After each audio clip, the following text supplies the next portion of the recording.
For April the 4th, 2014, we talk about the game_jam explosion. We ask you which sequels have been most improved, and then we actually talk about video games for a change. Welcome to the 56th level.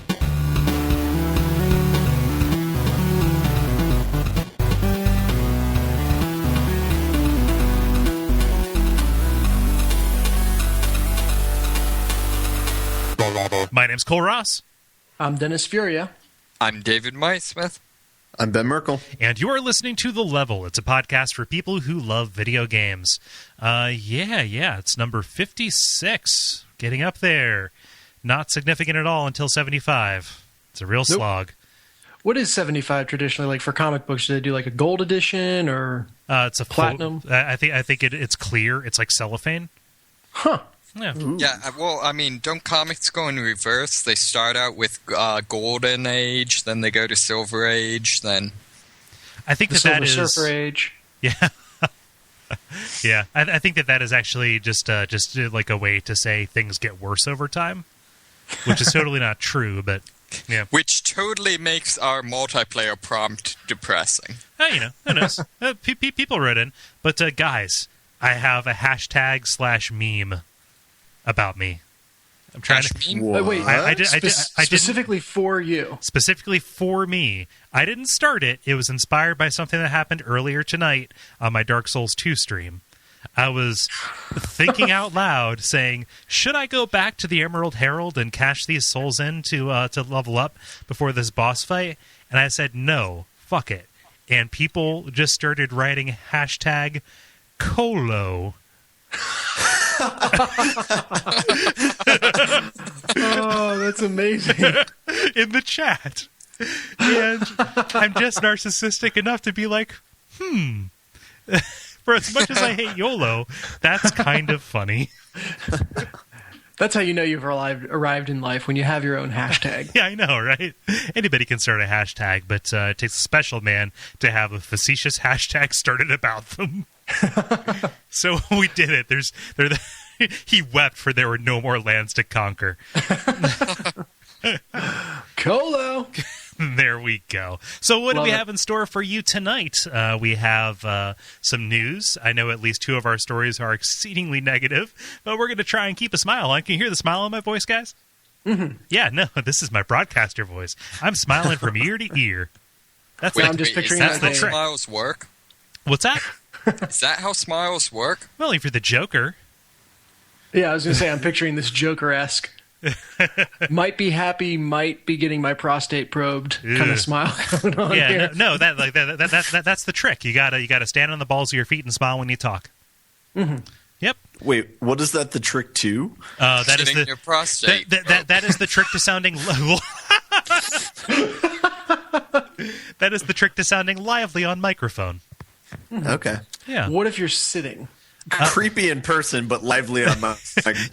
You have to sit up. Oh, it still involves the balls.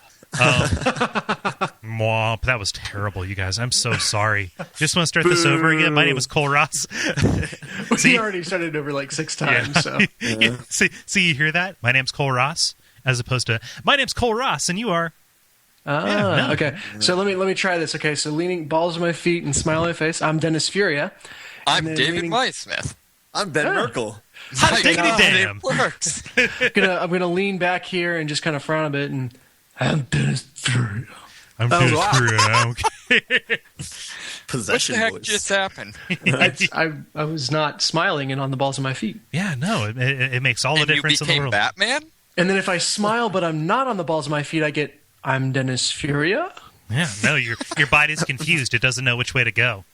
Very inquisitive, yeah. Yeah. What I've imagined now is just for every inflection, there's a posture, and we're just waving wildly. Oh, yeah. No, it's, that's totally the case. Like, if you are trying to do any kind of voice work, your physical posture does affect the way something sounds. Mm-hmm. I'm just imagining Cole publishing a best-selling book like Interpretive Dance for Voice Acting. Well, I tweeted about this, but I have this weird situation in my life where once every, let's say 2 or 3 weeks, I get an instant message bloop, or somebody comes up to me and says, "Hey Kole, do you have time to come make monster noises for us?" Wait! Can you make some monster noises now? Like, I need to be looking at a screen. Like the most recent one was like, laugh monstrously. It's kind of like, oh, okay. I'm not going to do it. You can't do that lead in. Do it. Yeah. Okay. Oh, damn it! I'm going to wake up the neighbors. That's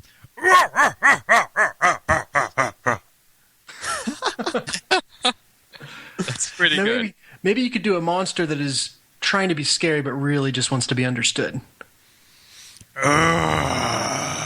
See, now I'm just turning into Tim Allen. That's a monster that is kind of scary but really just wants to be understood. It's called man. It really just wants to be Tim the Toolman Taylor. See, that's the problem when I can't look at a screen. Now I sound like now I look like a bunk. You happy? Yeah, no, I'm very happy with that. Okay. Hey, Kole. Damn it. The hashtag cuts both ways. So we got literally up twice and then across twice. Yep. Live by the Kole, live by the hashtag, die by the hashtag. Yeah, I suppose. Yeah, sure. Live once by the hashtag. Okay, guys. I was in the middle of saying what the nice people can expect. So news, and then we have some discussion about sequels, and we're going to round out with the things that we have been distracting ourselves with. So do you guys want to get to it? Let's do it. Don't rhyme with me. Come on. Oh, well, I wasn't even trying to. Okay. Oh, you didn't even know it? No. What'd you say? I was a poet, and I didn't even think about rhyming.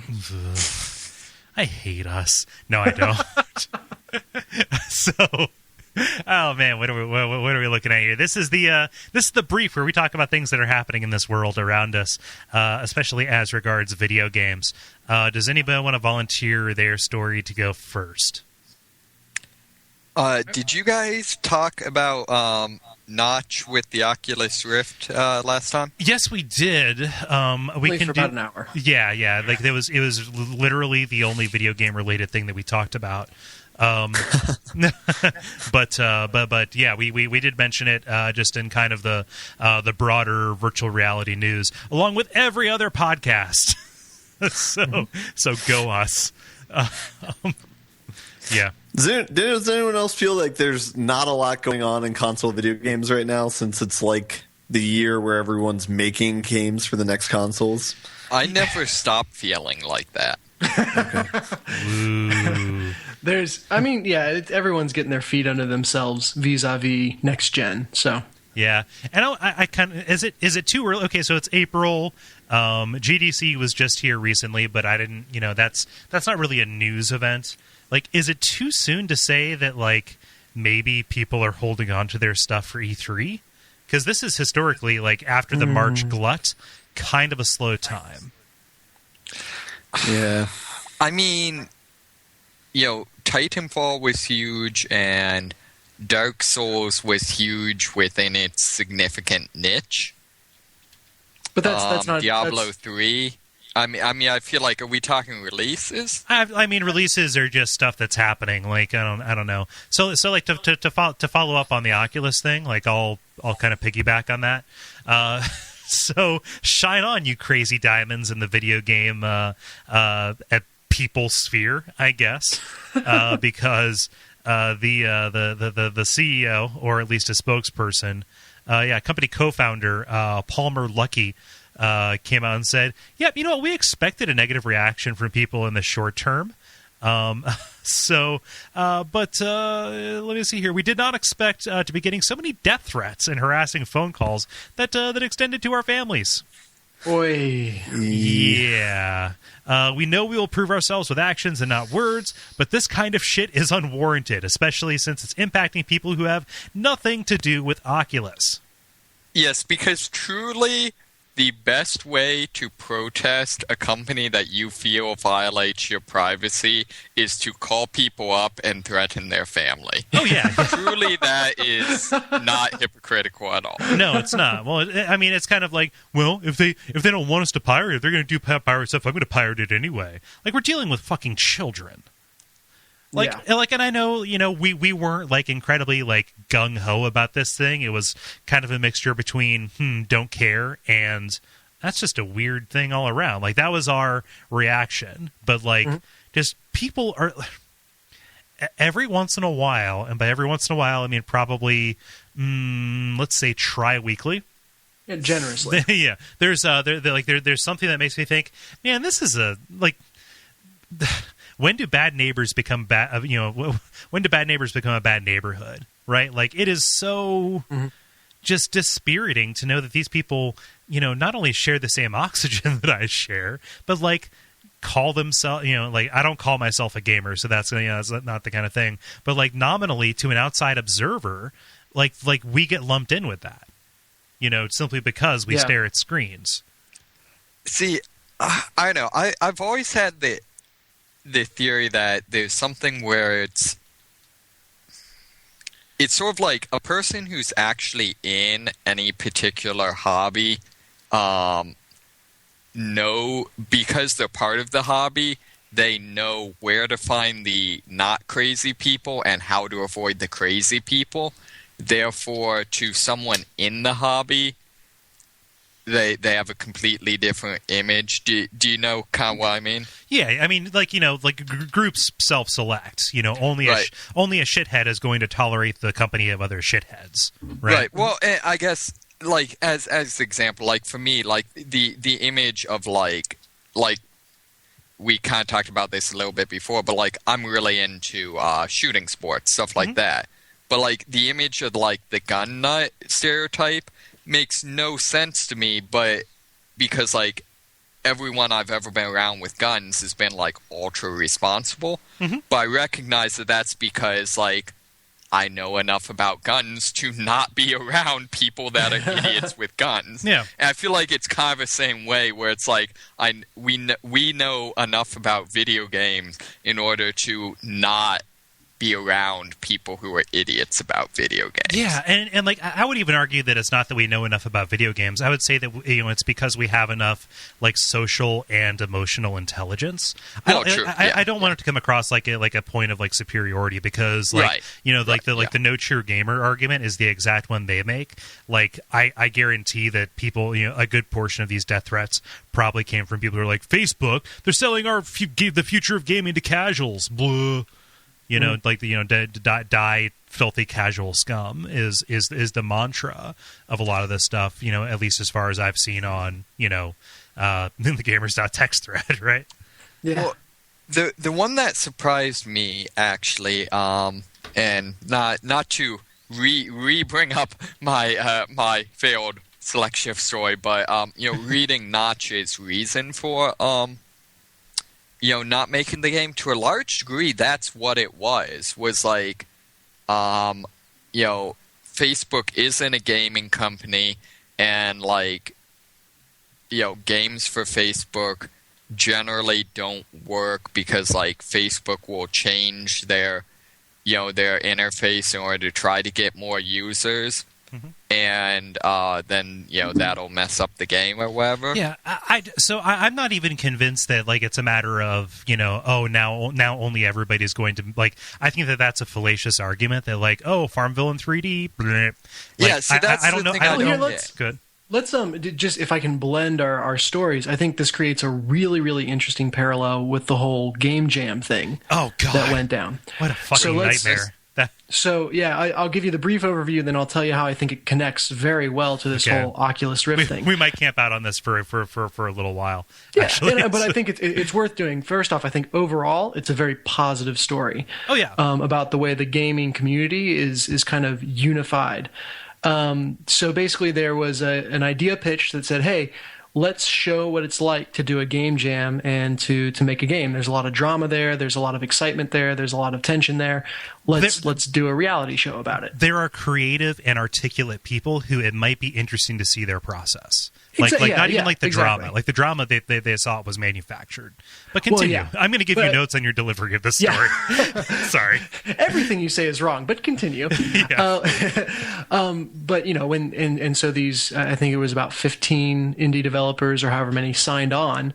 and came and very quickly realized that what was pitched to them as a reality show about developing games was very quickly turning into like a reality contest in the line of, Survivor or any of the other kind of lowest common denominator. Let's entertain ourselves with the worst of humanity reality shows out there. The Apprentice. Yeah, or The Apprentice. Yeah, it's they weren't interested in telling the story of how a game is made. They were interested in having gamers fight. Mm-hmm. Having game developers fight. Exactly. Yeah, excuse me, game developers fight. I'm sorry. Oh yeah, because I would you're right. pay to watch gamers fight. Yeah. You just have to go on the internet. You can get it for free, way more than you could ever want. And so there was one particular I don't know whether to call him director or creative person who was being. It was a producer who was brought in from so they brought in an outside production company that was directly affiliated with Pepsi, specifically Mountain Dew. Yep. So this fucking piece of shit. Sorry. His name you're absolutely right. Yeah, Matty Lesham is who he is. Yeah. Yeah, and he came in and started asking very hostile questions, cornering people and trying to get them to badmouth their teammates, particularly, and this was kind of the final straw, just really bearing down on people trying to get them to say sexist things about their female developer counterparts. And the indie developers that were there, to their credit, and just I'm very proud of the way this went down. Were refused to make any comment about how having a female developer would be a negative. In fact, all were emphatic that having more points of view is always a good thing. She's a really qualified person. I think she's an asset because she's a skilled developer, not because she's a girl. Mm-hmm. And they just got ground down to the point where they said, this isn't worth it. We won't be a part of this because of the way you're trying to spin this. And they walked out and just walked away from, I don't know if they were making any money off of the show, but they walked away from a $400,000 project on the principle of, we do not want our community to be represented this way. Yeah. And man, it fucking awesome. Like that's great. Yeah, they were also like really spurious terms. Like in the contract on the way in, they're like trying to get like post commitments. Like, hey, anytime we want to talk to you about this thing, you need to come in and do it. Or like keeping them on the hook for anniversary shows. Like this had the chance of even being that. Also, like the prizes were, a Mountain Dew camp chair, or a lifetime supply of Mountain Dew, or free admission to a Mountain Dew ski event, or and then like maybe kind of sorta you'll be given a license to develop on Xbox. We don't know. Fuck it. But but the license. The funny thing. But the funny thing is that license to develop for Xbox that's something that all of them either already had or could get for a phone call. Right. Like that. It just, and I think the parallel here that I'm going to bring us back around to is they started realizing, hey, this idea might be bigger than any of us thought. And so they brought in an outside party, theoretically, to help, saying, hey, you don't know games as well, but you're big and you've done this sort of thing before. So let's trust you to help run the show. And they completely ruined it just through, in the case of this one producer, outright asinine antagonism, and then with everyone else involved on the studio side, kind of at best misguided incompetence. Yeah. And I see the same thing happening with the Oculus Rift. To bring it back around, this is a VR device that, oh my God, this might be bigger than any of us thought. At first glance, the idea of bringing in a giant tech company with a ton of resources seems like a really good idea and seems to have all these benefits. And we haven't seen the outright antagonism from the Facebook side yet. We've certainly seen it from the fans. But I think that misguided incompetence is just as dangerous as the outright antagonism. True. I think the misunderstanding might be on the gamer side for the Oculus thing, though, because maybe we're not seeing the bigger picture that they're trying to drive for. Like that, like just like when it's framed up like that, it might just be that like we think, like we're coming in here saying, it's been used only for games so far. Oh, this is a reality show. Therefore, the way we think about it must be the only way to do it. Maybe possibly missing the point. And at that point, like my objection becomes like, this thing continues to be irrelevant for me, and especially tempered by my just kind of, always trying to keep Facebook, out of my blind spot, right? Yeah. Oh yeah, you don't want to let Facebook get behind you. That's not a good idea. Asking for trouble. Yeah. Yeah. I think that what I'd say to that is Facebook did not invest $2 billion to let Oculus do their thing. They invested $2 billion because they expect to get at least that back. Mm-hmm. Well, yeah, but that doesn't. See, I feel like that's just the way things work. I mean, money doesn't grow on trees. Yeah. And that's fair. My read on it is just like, I guess my read on it was that a lot of the criticism struck me as just being incredibly naive, just like idealistic, like just not recognizing that video games, along with pretty much everything else in any industry, is about business. And that's fine if Facebook was like, hey, we want to support this as a gaming platform. But again, this kind of their expertise is elsewhere, and they're just going to naturally start guiding this, the Oculus Rift, into areas they have expertise in. And that's just, they might have intentions not to do that, but simply by the virtue of what they are, they're going to start steering it in different directions. Possibly, but like Facebook isn't the only person, or isn't the only entity that is making as far as I know, they're not making any of the content for it. Like what is done with it? Like, and they can encourage it and incentivize different kinds of developments, but like what is done with this thing is still very much in the hands of the developers. And a time when we will see less of a certain thing is when somebody like Notch backs out of it on moral grounds. But I don't see them blocking any kind of game innovation on it. I see them encouraging stuff other than that.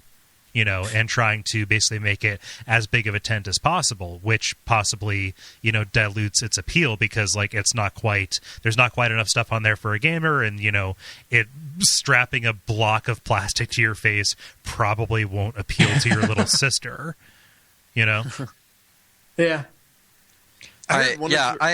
I guess I see the core like expertise that Facebook is bringing to this is guy who has lots of money. Like I'm not sure it goes any deeper than that. And I also feel like if you look at like a lot of tech companies do stuff like this. I mean, like Amazon was kind of was basically a giant online store before they became one of the biggest players in cloud computing. Yeah. So I think there's definitely validity to what you're saying.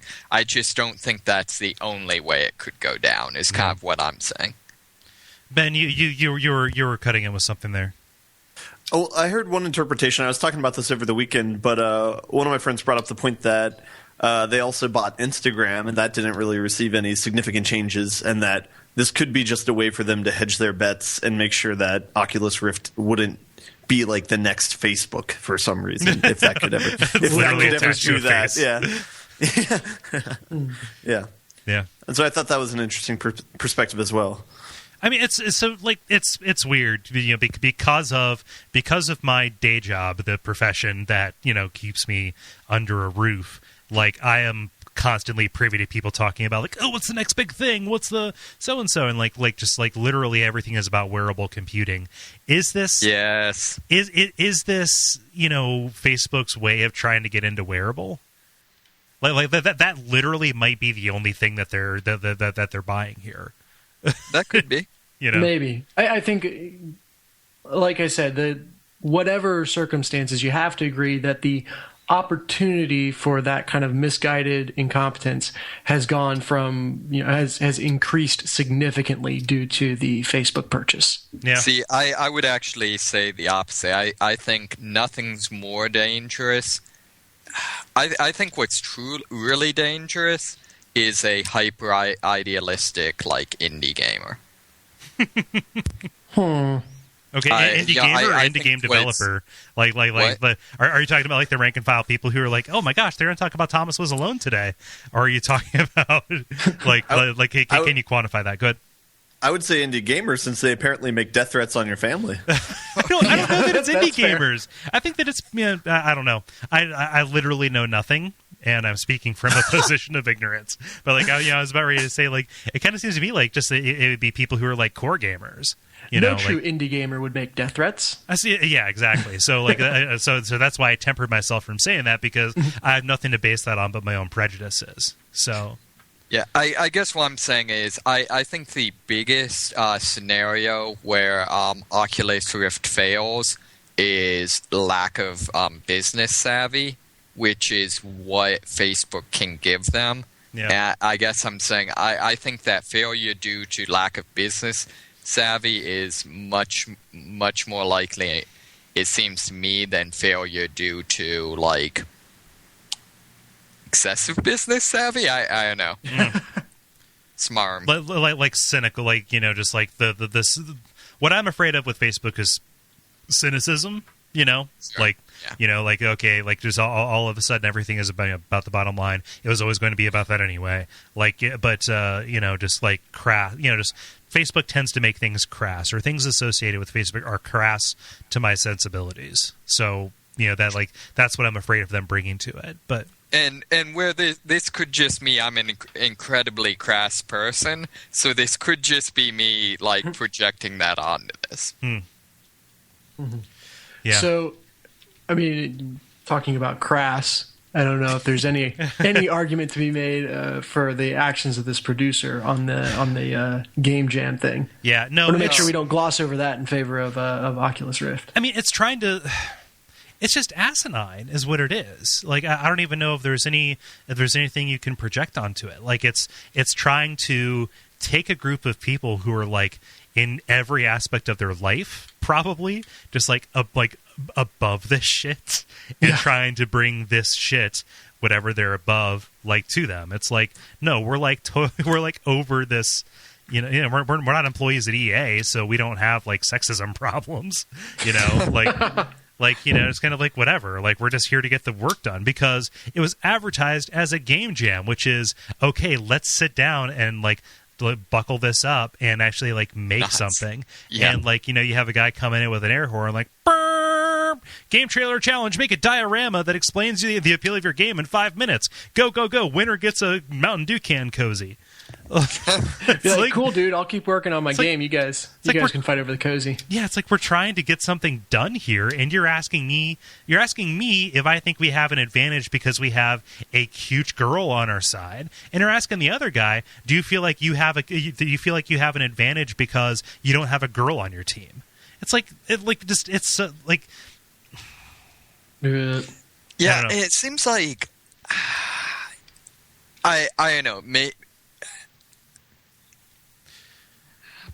I feel like I draw the line between like, what he was doing like is actually bad, like the.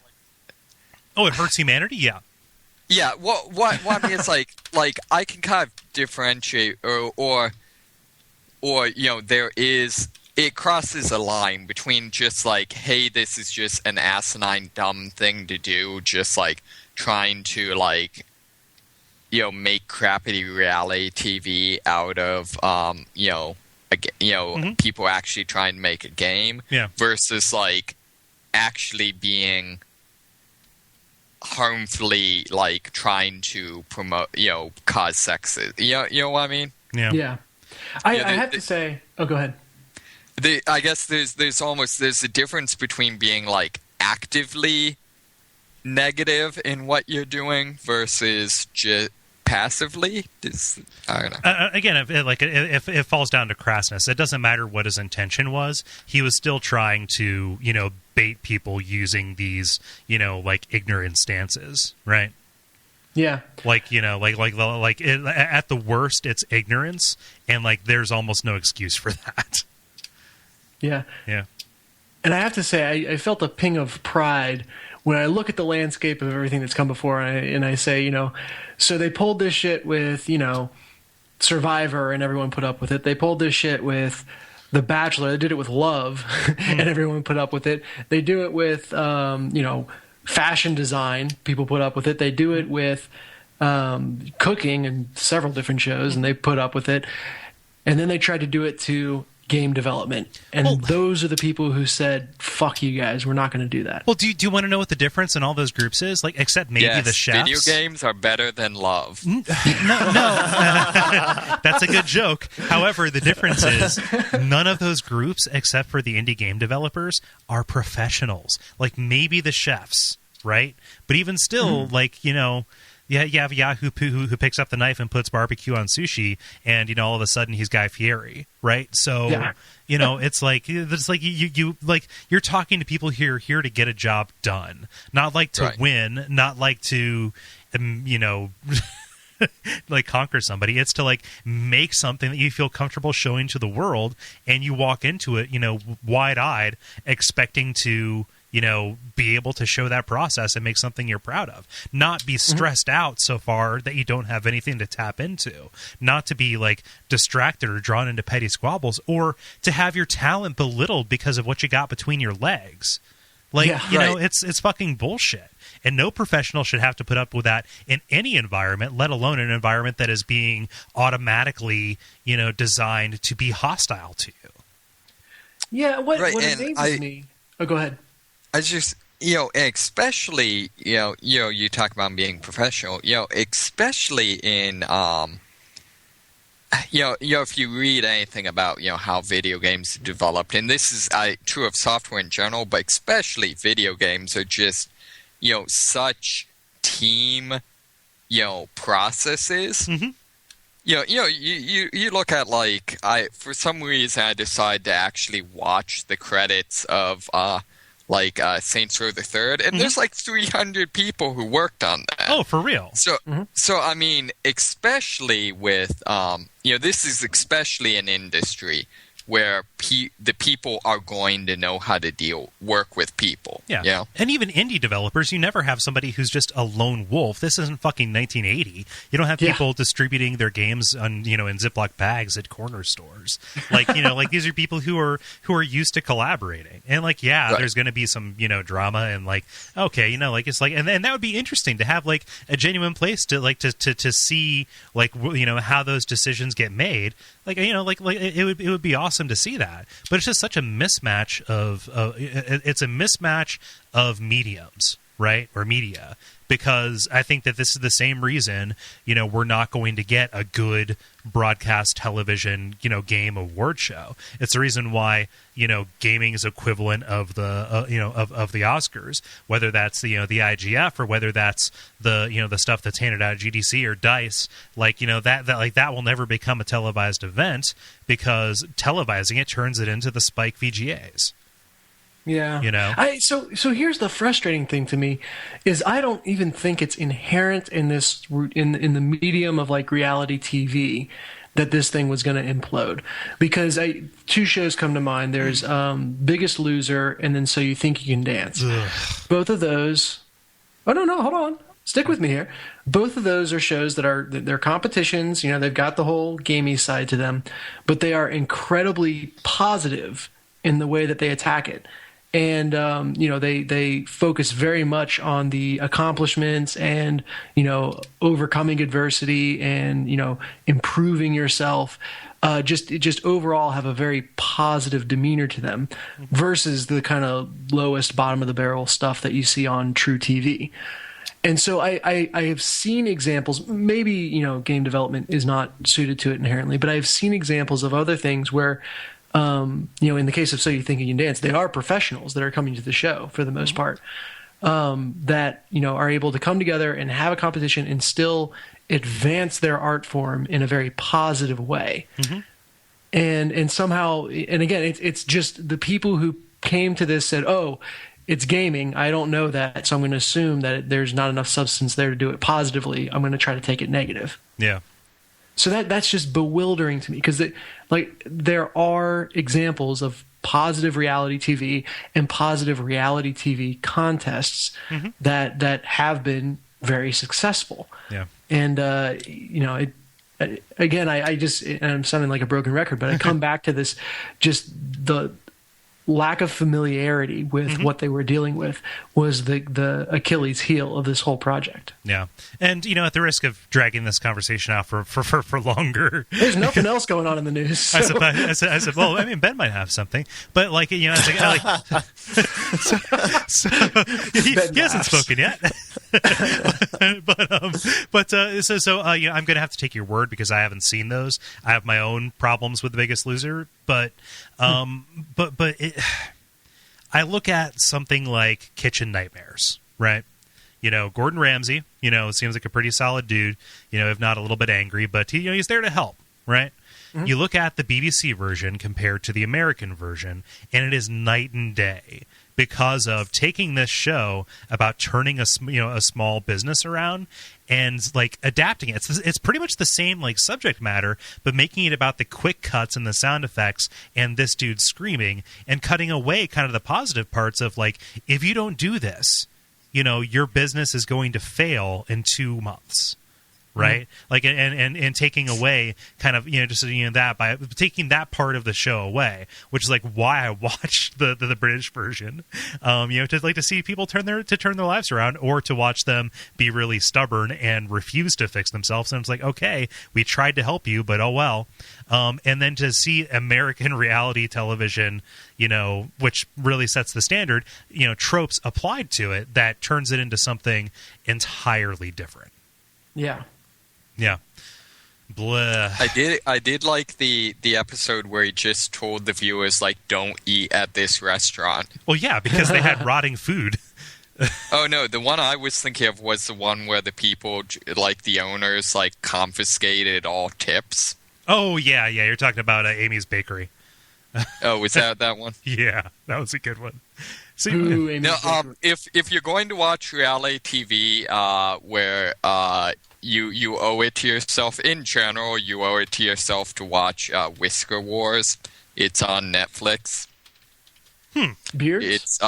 It's basically think of any of the reality TVs that it's following along, this competition, following the various people, except it's people who are into professional beard competitions.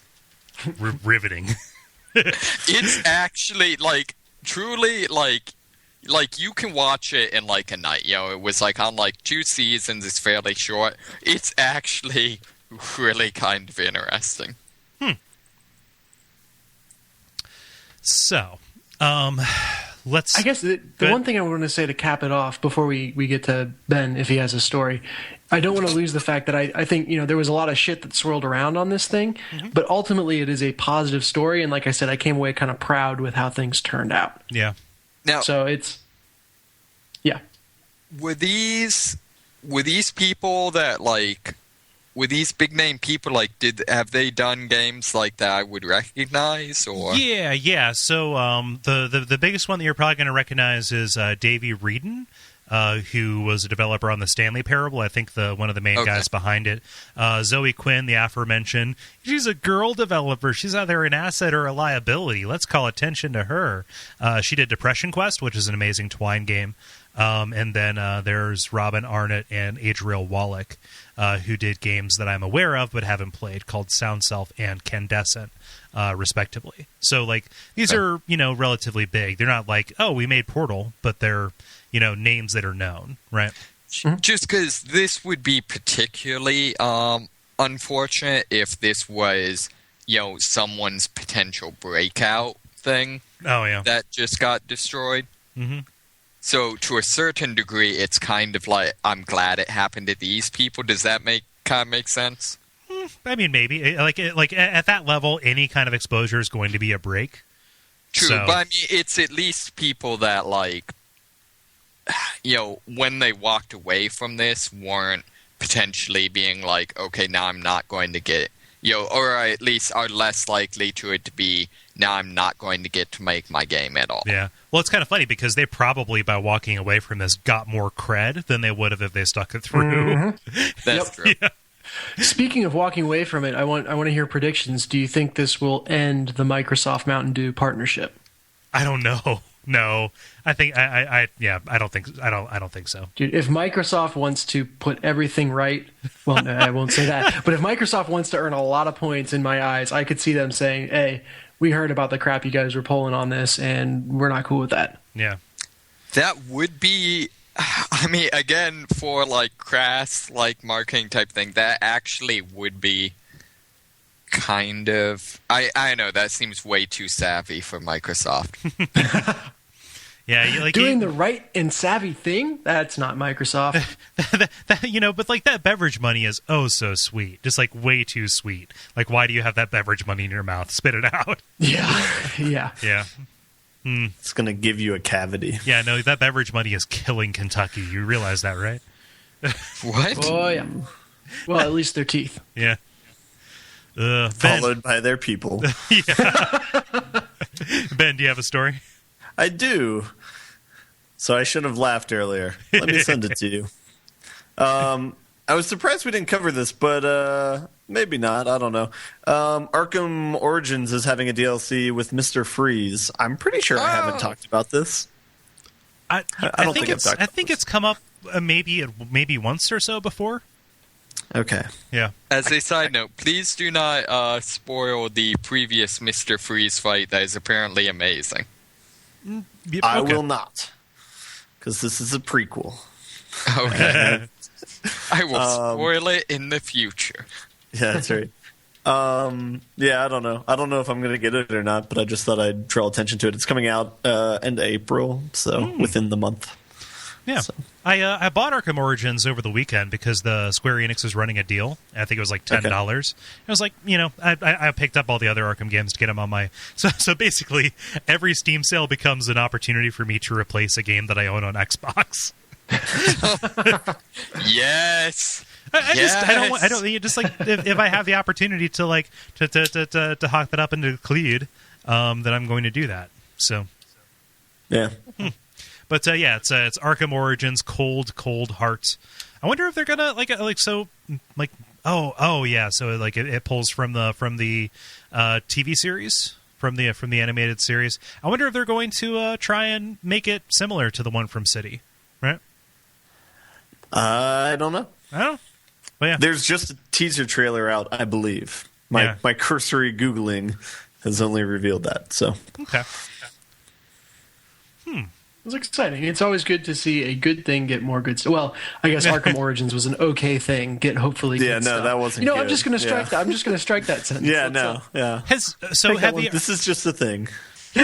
Here's a question for you, Ben. As somebody who likes the Arkham games, or 2/3 of them, and dislikes DLC, have any of the Arkham games had any good DLC? Because most of what I've seen has been either mission packs or costumes.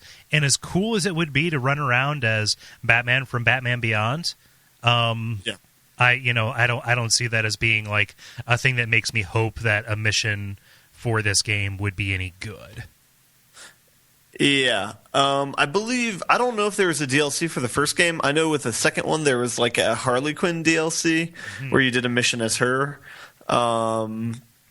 But I don't think there was one for the first one. So What? I thought the Catwoman and slightly less nerdy Robin, whatever he becomes, I thought that was DLC. I don't know. It came with the game if you bought it. I don't know if you needed to pre-order it or not. So I played that one, but for some reason I didn't consider it DLC since it came with the game. Okay. But yeah. So I don't know. I don't even know if I'll get it or not. I just wanted to bring attention to the fact that it is coming out. So yeah. Cool. I would love to see, as a side note, the next game in the series they make be like Arkham Batman Beyond. Oh, they've already announced it with the next game. Yeah. It's coming out in like October or so. So the one after that, maybe. Yes. So the one after that, the next unannounced one. Let's see here. So let's move on to the multiplayer, why don't we? Multiplayer. It is time for the multiplayer, where we ask you a question and you respond to it. Why am I talking like a crazy person? I always do that. Oh God, what's wrong? Are you standing on the balls of like only 1 foot, maybe? Yeah, no, it's putting me off balance. It's Are you only half smiling? I'm smirking. So let's see here. This was a question that was dumped into our little spreadsheet by Dennis, but I took the liberty to put it up this afternoon, which is, we asked you, what game sequel was the biggest improvement over the original? And there were some answers. It's not a Dramatic pause. Yeah, so let's see here. Ben, what did Quentin say? Quentin said, I would have to say Crash Bandicoot 2. I recently played through the first 3 games in the series, and I realized how rough around the edges Crash 1 was. Whether it be odd level geometry, honestly, I couldn't reach that a second ago. Dodgy collision detection, or the fact that you could only save at the end of a bonus level if you finished it. Crash 1 had some odd quirks. Crash 2, however, really seemed to have some polish to it. Imaginative level design, warp room level select, plenty of secrets to find and unlocked, and solid controls for a 3D D-pad game. Overall, you get the sense that Naughty Dog had learned from the first game and knew what to do for this one. I would like to add on to this because my answer is Uncharted 2. Because... And perhaps this was a harsh transition because I played the second one first and the first one second, but maybe it's just the second one's just such a good game, man. I don't know, but that was my immediate answer as soon as I read this question. Yeah, definitely. Does that jibe with your experience, Dennis? Yeah, absolutely. I actually came in both cases, so I wholeheartedly agree on Uncharted 2 versus Uncharted 1. I came to Crash Bandicoot 2 first.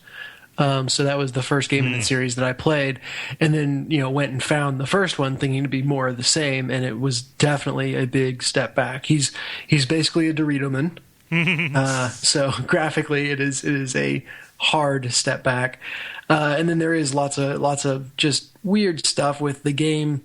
It felt like an early PlayStation 1 game. Excuse me. So that was it was very obvious that it came from earlier in the cycle. And I think especially on the PlayStation 1, there was over the life of the console, there was a big difference in the quality of just graphics and games overall. So yeah.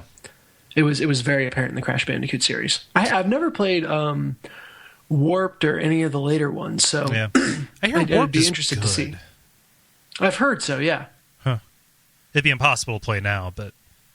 Yeah, it was good in 1990. Yeah. David, what's Phil say? Phil says, one sec, I need to expand this. Phil says, as much as the series is frowned upon, I'd have to say Dynasty Warriors. The original was a mediocre fighting game. To take that and turn it into a large-scale hack and slash was the major change, which worked well with the characters in the story. I guess I did not realize that the original game wasn't always like the huge let's recreate Redcliffe. Yeah, totally. That's actually pretty cool. Yeah, I mean it's the idea that a sequel can turn it into a different genre, which I'm sure if I thought harder, I would probably be able to identify another example of that. But Resident Evil 4.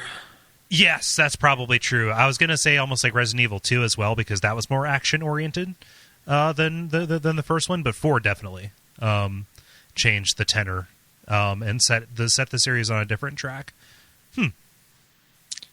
Yeah, I would say, are we doing read one and then do ours? Yeah, go ahead and do yours. Yeah. Okay, yeah. I would say... this one's hard for me because I tend not to play a ton of sequels. I would say even though I didn't play either game much, Jak and Daxter, the second one seemed a lot different, definitely, and kind of an improvement. I know, Dennis, you were kind of a big fan of those. Would you agree with that? Yeah, I mean, it's a great example. I think we talked about it.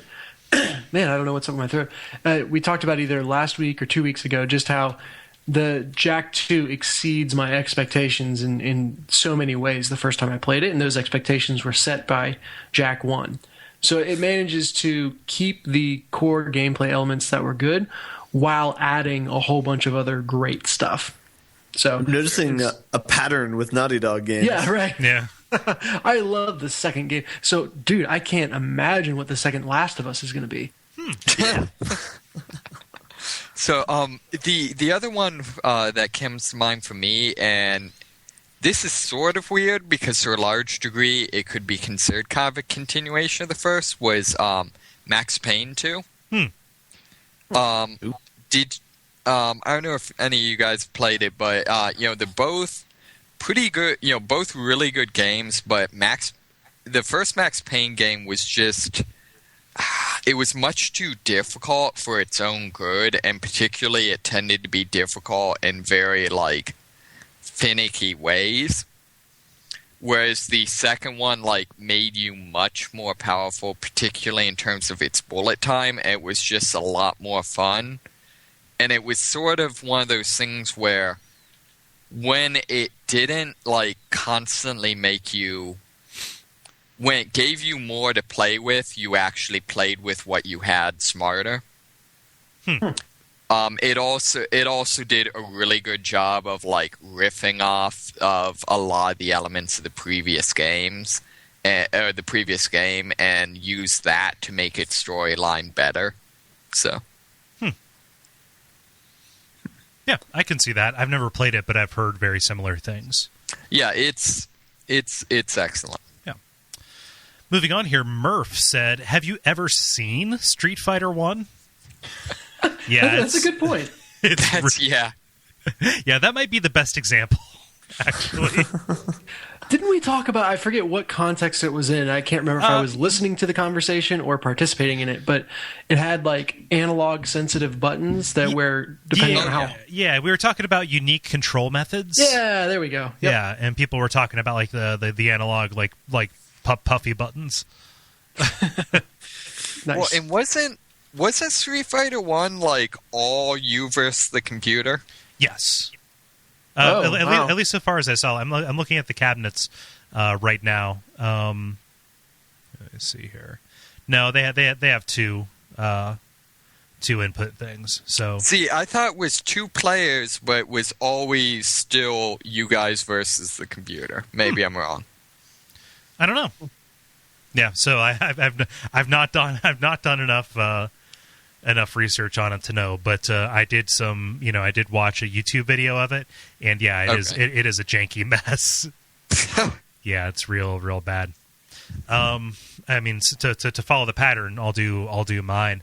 So this is a tough one because there are obvious examples I could probably throw out. Silent Hill 2, Mass Effect 2, two of my favorite games that are sequels to other things. But the original one was already pretty good, right? Like in both of those instances. I would even say the same for Rock Band 2, right? For all the functionality that added, and sure. for how much it is just a much better game than the first one. The first one was still pretty singular, and it set out it did what it set out to do in a really good way. And so keeping it kind of in the modern sphere, I would actually say Assassin's Creed 2. Oh yeah. Just because it fulfilled the promise of we're going to give you this world, but also a really cool story inside of it, and also neat stuff to do. So actually, was that making the it Italian one? Yeah, that's the one that takes place in Venice and Florence and all these cities. It was just more interesting and textured and had more personality to it. And in a lot of ways, it felt like a 3D Link to the Past a little bit. Just in the way that stuff kind of fit together. So yeah, I would say Assassin's Creed. Turned into a bunny rabbit. Yeah. I did not get to that part. Was that Assassin's Creed 2? Was that the first one to include multiplayer, or was it one of the they did a bunch of third ones? Brotherhood was the one you're thinking of. Brotherhood. Okay. Yeah. But Brotherhood was great too, but that wasn't as much of a step because Assassin's Creed 1 is virtually unplayable because of its incredibly repetitive loop, right? Yeah. It's Assassin's Creed, they put together an engine and forgot to add a game, and Assassin's Creed 2, they added the game. Right. Yeah, something to say, Ben? Well, yeah, and then they took the game away for the third one. Oh, man. We gave you the game, and we can take it away, damn it. Yeah. Dennis, what's Robert say? Robert says to bring up WAF, Legend of Zelda: A Link to the Past. It took the previous games and made perfection. Yeah, it's really hard to argue with that one. Mm-hmm. Yeah. But I'm not going to either.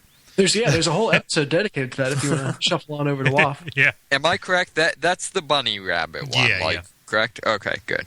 Mm-hmm. Yeah. So mine's a little bit gimmicky, so you can tell me I'm cheating, which is the World of Warcraft versus the previous Warcraft games. I actually considered that one. Yeah. I think that totally applies. Justify it for me. I think it's identifying the elements of the game that made it cool or had potential, and then just maximizing those to the nth degree, to something that has clearly lived, and stood the test of time. Also, I think you could also make a case if we sort of, again, cheated and argued that World of Warcraft is a sequel to EverQuest. I think it also kind of flies in terms of, taking EverQuest and making it actually a much better game, regardless of what it might have lost. Yeah, maybe. So that's my cheaty answer. Really, as we were discussing all these things, like the multiplayer in Assassin's Creed and Rock Band 2. Was Rock Band 2 the first one to have online play? Yeah. Okay. So those in particular, I think there's a lot of games that, were right around that time when online play was starting to hit its stride before it became this must-have that every game shovelwared in. That it was just really, really cool to take these franchises that you loved and imagine what it would be like to play those with people over the internet. Like that whole suite of games that came out in that time was a really exciting, new world. I remember the third Ratchet and Clank game was the first one to have online multiplayer. And it's the first game I can think of that had this, third-person shooter and platformer perspective built really well into an arena combat kind of situation. Yeah. Nice. So there's just, and that's, I think that's more a function of the period of time that games came out in versus any specific game. So I'll call attention to that as well. Yeah. Actually, can I throw two more in just because Why not? you now made me think of that? Would be the first Modern Warfare game and Burnout sure. Paradise. That's yeah, a great Burnout one. Paradise is a really good one. That is a really good answer. Gosh, just saying the name of it makes me want to go back and play it.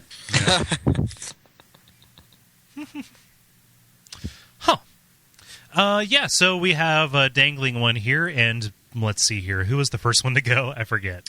This guy. Yeah, Ben, go. Yeah, Christopher Schlee says, gotta go with Mario for a lot of them.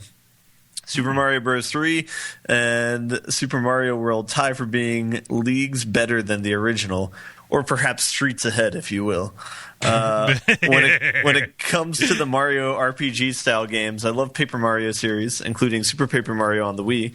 And when it comes to 3D Mario, those damn Super Mario Galaxy games end up being some of my favorite Mario of all time, right up there with 3 and World. Also, as a bonus, as much as I love Maniac Mansion, I always felt that Day of the Tentacle improved upon it for me, at least in regards to its comedic writing, and, well, I dug the cartoony LucasArts graphical style. Yeah. And I felt like such a badass kid every time Hoagie said bitchin', every time I clicked on something. Mm-hmm. Plus, I'll love anything with time travel as a subject over anything that's not. Tales Back to the Future game is at least better than the NES game. Take that, probably correct, haters. Well, yeah. Oh, man. I mean, like, doing your taxes is better than a swift kick in the teeth. Yeah. Well, Are we sure about this? jeez. Let's just say we could put together like an ET game that was better than the original. So I think that game gets shit on.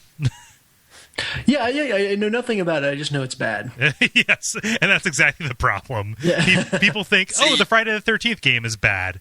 Have you played it? Because it's like not that bad. See, Has this but I been feel like when the company that made it felt the need to bury all known copies That's of a it in the desert. myth. That's a myth. I don't know. Have you dug up the entire desert to prove it? He was an inside job, man. Yeah. No, I was out there trying to disprove something. All I found was a negative. Or trying to prove something. I don't even know. That was a shitty attempt at a word and logic joke. So Logic and joke don't really belong together. But continue. nope, I'm out. Yeah. Tippity tap. So Ben, yeah, were you saying something? good. I was asking if Ben was saying something. No. I'm done here. My work here is finished. So thank you, everybody, for participating in that. If you would like to be a part of the discussion, hang around on our Facebook page. That is facebook.com/thelevelpodcast. Sometime around like Tuesday afternoon, that's when the prompt goes out. And you can see that there, and we really, really appreciate everybody throwing in. Mm-hmm. Cool. I'm ready to talk about some games. I actually have some this week. All right. Nice. Let's talk about Yeah. us. The grind. Now it's time. Oh, good. We actually have content for the show this week. We have plenty of content. Like last time was one of my favorite episodes we've done. Not because it was sad that David wasn't here. However, it was fun, just kind of like fucking around for a little bit. Yeah. Yeah. So let's see here. We're here to talk about games most of the time, and this week is different. I was about to say is no different, but it actually is different. Yeah. But we're here to say these things. And I want to ask if anybody wants to volunteer to go first. I have something short, so I can go first, if that's Go ahead. okay. Since I made this complaint before, there's not a lot of games out that I've been playing and not a lot of games out that I've wanted to play, even though there are some games out. So I've been replaying The Last of Us, surprisingly. And yeah, so Dennis, was what you said before. I can't wait to see what they do with the sequel. The game is really awesome. So it's just a really good game. But I've already spoken about it, so that's all. Yeah. Is it still holding its emotional punch since you know what's coming? I guess this time more what I've noticed or what I've been looking at is kind of like the details and the art of the setting, and like when I pass by like a cubicle setting, I'll kind of inspect all the like kid drawings that are posted to a cubicle or things like that, just to see like the details of that, and then also trying to pay attention to when they cut you off from certain areas, like when they kind of change what places you can access to, since you're always kind of jumping down from a ledge or going through a barricade of some kind. Yeah. So just kind of paying attention to what they do with that. So that's more. So I haven't really been paying attention as much to the story since I'm pretty familiar with it, but. Yeah. It is. I mean, what's cool though is like you have all these like memories of like what happened. You're like, oh, there was that great part, and then there was that great part, and then there was that great part, and you just go from great moment to great moment. You know, like it moves surprisingly quickly just because it's just back to back great moments. Mm-hmm. I mentioned. Oh, go ahead. I was going to say I'm thinking of Pittsburgh specifically, since that's the city that I was last in. But yeah. I think I mentioned I was replaying it before Dark Souls, so that got truncated right as I was getting to Pittsburgh. But the one thing I really noticed, I played through it on the Survivor difficulty, which is the hardest one. It takes away your listen mode. It really restricts all your resources, and you get killed super fast. You have no health. And it's interesting to see the game change to play like a puzzle game. And so, it's almost like, I've heard people describe challenge runs on Dark Souls where it's like, okay, this is now a puzzle game. I have to figure out how to kill these enemies before they get to me or, sneak past them. And that it's a very different way to play the game because the way I'd played it before was very much, when you mess up, you brawl your way out. And that felt very The Last of Us-y. that felt very true to what the game was going for. But now I don't have that option, and so it's interesting to play it as a puzzle game.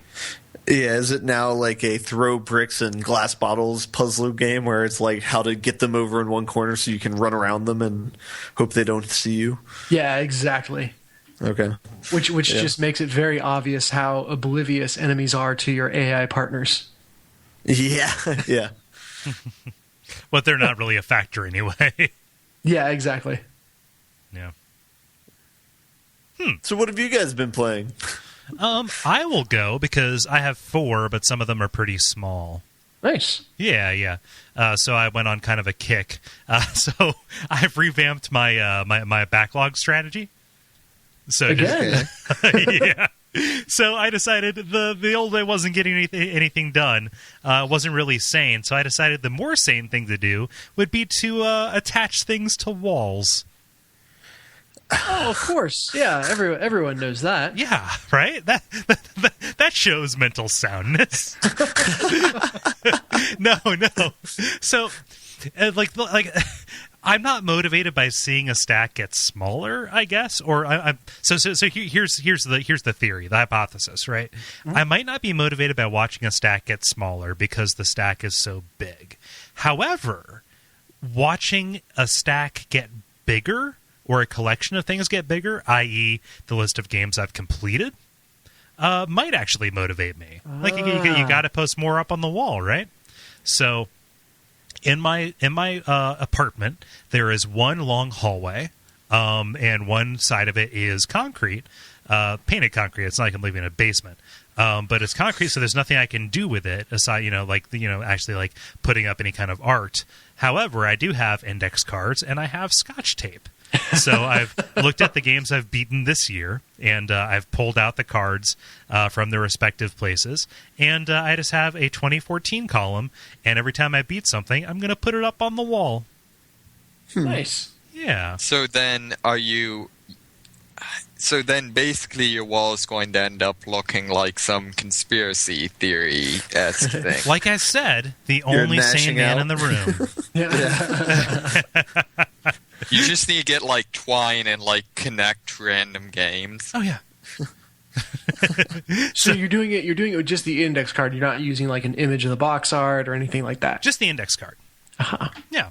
So that's like that is just an aside, and I started it this weekend, and I have 4 games to talk for, so that might be a thing. Yeah. So let's start out with one that's kind of breezy. Proteus. Which is a first-person exploration game. It's kind of like Minecraft, except there's nothing to do. Wait, what? So you're walking. How do you beat it? Well, you don't. You just walk around until you're done seeing stuff. It's actually kind of a neat little experience. I'm happy that I got it in like a humble bundle because it's like there is a little bit of game to it, and like, oh, that's an interesting sound because it's 3D, but everything kind of has the graphical fidelity of like a 2600 game. Okay. And different things make different sounds. So it's kind of, it has a day-night cycle, and you're walking around trying to see as much. So, like, here's a little bunny, and here's some birds, and, here's some, rocky outcroppings that make different noises. And so you almost get into this meditative, empty-headed state where you are just kind of, like, seeing what's around the next, like, over the next hill or something like that. And as you're going, it kind of creates this natural ambient soundscape. And it just looks pleasant, too. It's like a bunch of pastels and, Atari 2600 colors. And, part of your goal, like if there is, a way to beat this, is to, at nighttime, a portal appears somewhere in the woods. And, as it does. Yeah. And when you go through it, you're on the same island, but it advances the season. So it's like, oh, different stuff shows up in different seasons. So I just kind of walked around until I saw all the different seasons, and it's like, I've beaten this. Nice. Yeah. This probably falls into the long list of games that I think would be really good as screensavers. Yeah. Like if I could just have an AI, maybe, a Roomba AI attached to your character in Proteus and have that run. Which Roomba plays? Yeah, Roomba plays Twitch. Oh, you control it with Skittles? Which each have their own individual sound. Yeah. But that I always think of the maze from like Windows 95. Fuck. You straight up like goosed my steez here because because I was gonna say, talk about games that would be better as screensavers. Fucking screensavers that would be better as games. I would go to Radio Shack or Sun Electronics and like stand there staring at the screensaver trying to solve this maze, and it's like, no, you dumbass, I want to play this game. Like I want to do it. I want to do a first person maze. Oh, you turned right. Yeah. When did screensavers stop being a thing? LCDs. But like they were still around for a while. Like they needed no more saving after that. Yeah. I know it was one of those weird things that like I woke up in the middle of the night like a week or two ago and I'm like, wait a minute, my laptop doesn't have a screensaver.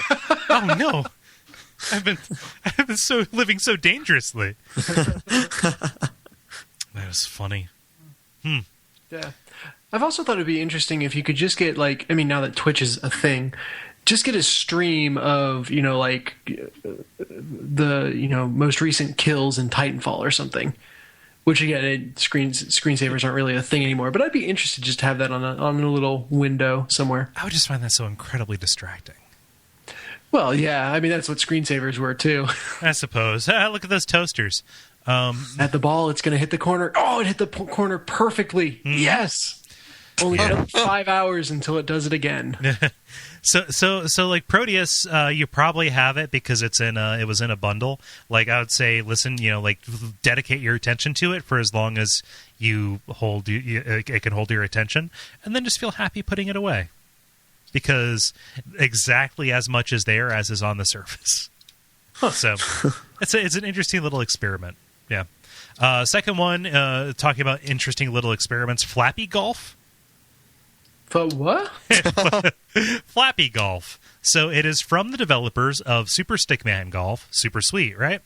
Mm-hmm. Except instead of being a golf game where you have a little power meter and aiming, you control with Flappy Bird controls. Oh, no. So you press the right side of the screen to give it like diagonal velocity upward and to the right. And you tap the left side of the screen to give it diagonal velocity upward and to the left. And your par is the number of flaps that it takes to get you to the hole. Oh. And it's all the courses from Super Stickman Golf. Oh, really? Yeah. And it's free. Like, there are ads. Wow. They're kind of obnoxious, but yeah, it's kind of funny. Like, I am surprisingly hooked on this weird little remix. Yeah. That's funny that they would just take the levels and it fits so well. Because normally, if you asked me, like, hey, do you think the Stickman Golf levels would work with a completely different mechanic? I would say, no, you'd probably have to design something for it. But that's interesting. Yeah. I mean, the holes from Super Stickman Golf that I've memorized are exactly the same, so I have no reason to believe they've altered them at all. I mean, and the way that I don't know how they calculated par, but it seems to be, seems to work really well. So it's obviously thought out, like, the gold should be them figuring out this is the line they should take, as opposed to, so-and-so. What are some of the pars on the holes? They range anywhere from, 5 to 14. Okay. Something like that? Yeah. But make sure you keep it installed so that when it's inevitably pulled off the market. So here's the thing. We're recording this on April 1st. It's going to be, later than that when people hear it. But, the internet is just a barren hellscape of humor on April 1st because everybody's like, it's the Google toaster, it's the Gawker toaster, it's everything's toasters, right? And this year toasters all the way down. Fucking everything is Flappy Bird. Do any of you have an original thought in your gut?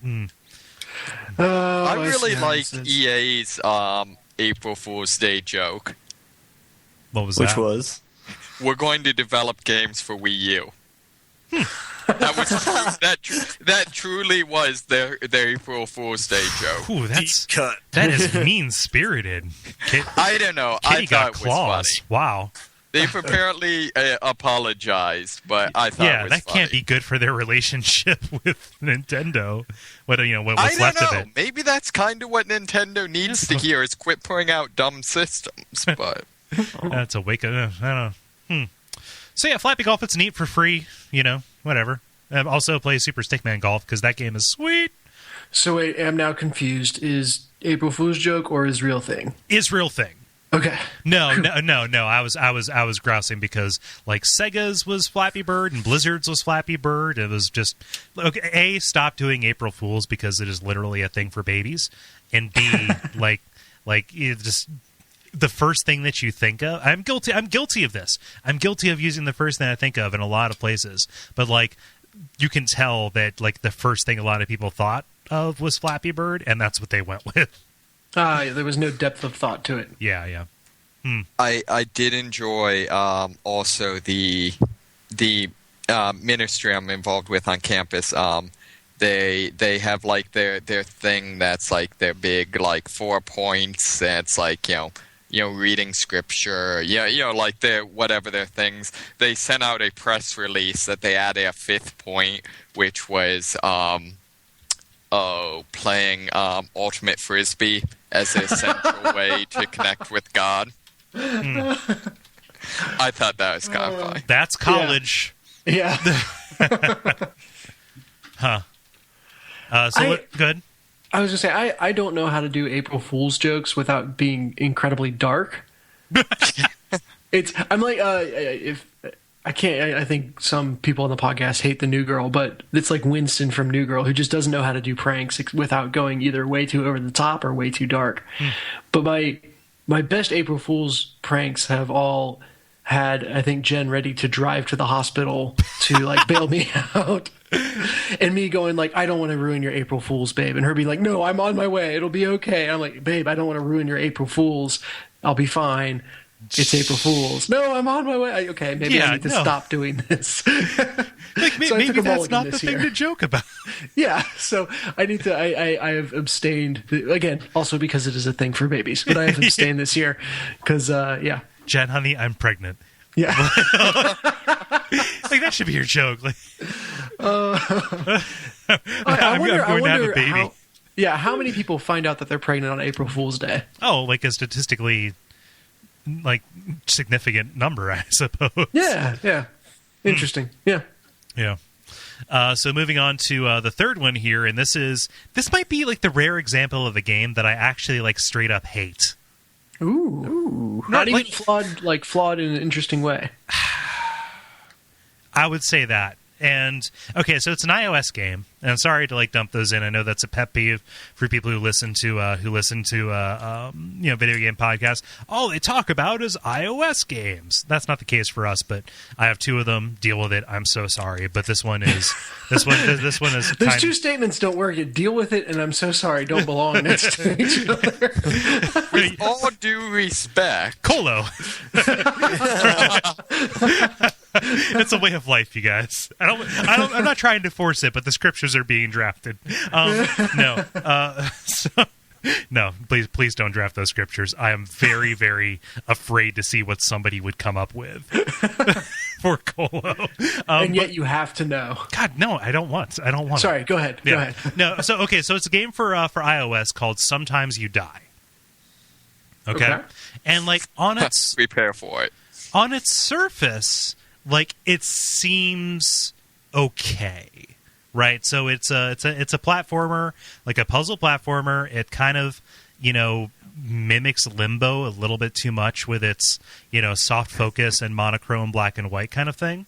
Mm-hmm. It has an interesting mechanic that is a little bit like Swapper, but a little bit more on the nose about it, which is that you're a little cube, and every time you die, you leave your little corpse behind, your little cube corpse. And you can use that as a way to get around the obstacle that killed you. So say there's a bed of spikes that you can't quite jump over, you would die several times to leave a little like platform of bodies so that you can use that to jump to the next place. Something like that, right?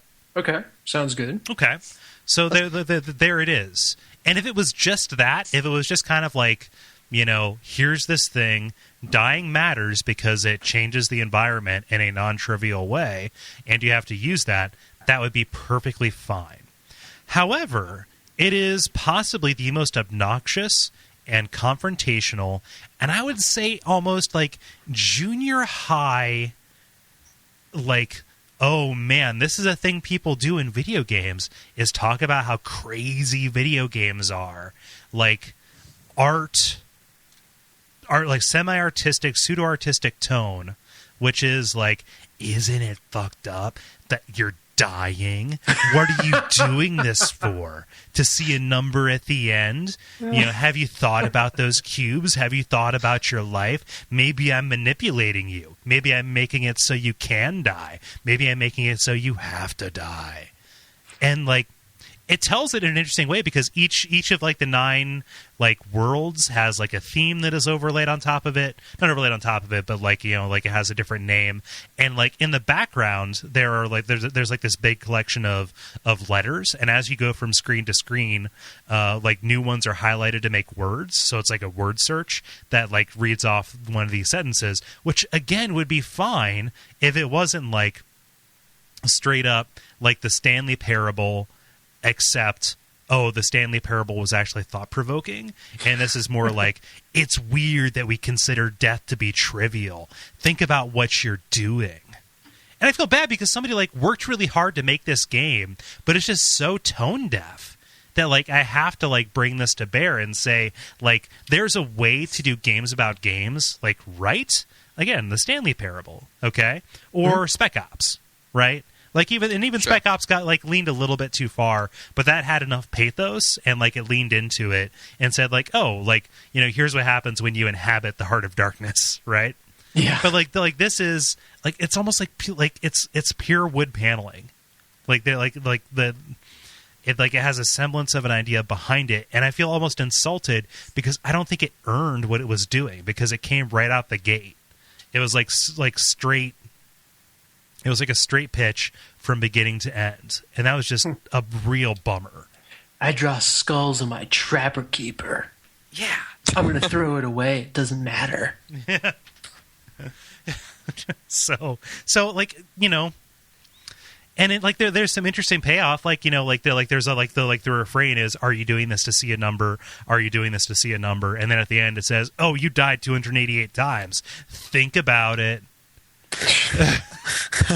Drop the microphone.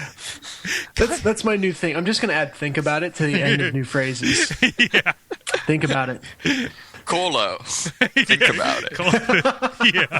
It's so, I don't know. Like, it's not a bad game. Like, there are some interesting puzzles. And, like, to a certain extent, you should be able to divorce a game's trappings to, like, what you're actually doing. But it was just so obnoxious to my sensibility. I don't know. Am I off base? Like, am I just, like, tearing down this independent developer who, like, thought he had a profound thought and, like, put this thing out for the world to see? I feel like that's how I read basically all video games as art. So I would have to play it to see. I think that there's a difference between having a profound thought and saying like, "Wouldn't this be profound?" Like there's a lot to do with the way you express your thought. There's a difference between saying like, "Hey, we all die. Think about it." And then watching, having some sort of artistic exploration of that idea. Mm-hmm. So I guess there's you need to have the idea, but you also need to have an interesting exploration of the idea for there to be merit. And like, I think that there needs to be a movement, like maybe you start out with it and then like this creeps in. Maybe maybe that would have been less offensive to me than if it just like started on it and it's like, oh boy, you're going to die. Think about what that means. And we're going to keep hitting the same. I think it's the monotony that gets to me. Like a little bit, like start out with a bait and switch, like, oh, here is like a geometric puzzle platformer, like every other indie game is, and like and just make it so and even just make it so it's like just like jumping from place to place, and then like there's a spot where you have to die, and it's like, wait, what's this? Your box is still on the screen. That's weird. And then you go along, and then all of a sudden you find situations where you have to do it, and it's like, think about that. And then, like, just if that crept in, that would be such a more tactful way to approach it. Am I off base? Would it ever need to tell you, think about this? That's the part that seems really crass to me. I don't even know that it says, think about this. But like it repeats it so much that it's like there's a message here. Get it? Yeah. Yeah. See, I think a good rule of thumb is read any profound dialogue using the voice of Keanu Reeves, and if it still seems like a good idea, you're probably all right. Okay, so now we need to get a Kickstarter to have to have Keanu Reeves read the works of Plato, specifically the Republic. Yeah. Is it if I just kickstart like, you know, hang out with Sean Connery, is he legally obligated to then hang out with me if I make my goal? Yeah, no, it's internet law. Like I need to raise $100 so Sean Connery will hang out with me. This is the reward, and then he has to do it. Yeah. Yeah, no, everything on Kickstarter is contractually binding. Mm-hmm. Yeah. If you were to hang out with Sean Connery, you should watch the next Bond movie that you would watch, and then just talk shit about that Bond with him. Oh yeah. Yes. George Lazenby, what the hell, man? That guy. Yeah. So I don't know. Like my instinct is to hedge and say, like, obviously somebody worked very hard on this, and kudos to you for participating. However, I, as a person who doesn't make games, can identify a ton of things that, it would have been super easy to change this. But, like, just reacting to this and holding my experience true, I basically hate finish this game. You don't beat me, I beat you. Yeah, this app isn't on this iPad with me, or I'm not on this iPad with this app. This iPad is in here with me. I always get that backwards and fuck up the delivery and end up looking like a punk. Blah. So did you put it up on your wall? Oh yeah. Ah, good man. So finally, kind of in the games about games realm, I sat down on Sunday and I played through all of Thomas Was Alone. Yay! Yeah, that is a delightful game. It is a fantastic study in identity and simplicity. I love the themes, even after its turn, which is kind of controversial for a lot of people. I think that its themes, still hold. And yeah, it is very well presented and put together. It sounds like I'm damning with faint praise, but it's fantastic, and it was worth the 5 hours or so that I put into it to experience it. Right? Mm-hmm. It's a little bit. Go ahead. I was going to say, shameless plug. It's on the most recent episode of Check It Out, Comrade. Yes, this is I listened true. to it. They did it justice. It was a good episode on that game and Gunpoint, I believe. So, do you want to know what's like crazy? And this is only crazy in like our dreams matched up kind of thing. I didn't know they were doing Thomas for Comrade. I just sat down, looked at my Steam list of like games that were controller compatible, and it's like, you know what? I'm gonna just play a game. And I was, I'll do Thomas Was Alone. And I played it, and then I get the thing in my inbox saying, hey, it's ready to post. And I was like, I'll go in here and monkey with the post and get it ready. Oh, Thomas, what? Nice. Yeah. Nice. Yeah. Oh, that's really cool. Mm-hmm. My one complaint about it, like I thought that in general, like it did a bunch of like the play was solid. It never had you do kind of like more of the same the same thing more than was welcome. Like, and there were always little things it was trying to teach you about the interactions between these different characters, and the characterization was nice. About the way that they were able to describe and show jealousy and justify that with the mechanics. Like, that's kind of cool. Mm-hmm. It was a little memey for my taste. Okay, how do you mean? By which I mean there are points where they because they're artificial intelligences inside the system, and they're trying to get out and like glimpse the internet, right? And and break out and become self-aware. And they talk about like, we got glimpses of cats that couldn't spell and cake, but we couldn't tell if it was going to be there when we got done or not. And it's like, dudes, like you had the potential to like make something that would have been a little bit timeless, but instead you kind of locked it into a time and place. And I understand that those memes have been around for just a shade under a decade now, so maybe I'm just being a crotchety old man saying like, hey, I like my memes to be where they belong, which is in the meme thread on something awful. But it was like that just kind of seemed like incongruous with the rest of it. So I don't know. To be fair, if you got a random glimpse of the internet, it's pretty likely you'd see cats that couldn't spell very well. Well, yeah, no, but it's pretty likely you would see an orifice gaping. So those two might not be mutually exclusive. Nobody's saying. Oh, my brain. So Kole? Oh, it'll never stop being funny. Or never start. Think about it. Yeah. But yeah, it's neat. I liked it a lot. It made me want to go back and play through it again. I think one of the things I really liked, you mentioned the characterization, but that's such a strong suit of the game. And I was thinking after listening to the episode, trying to put my finger on why it worked so well.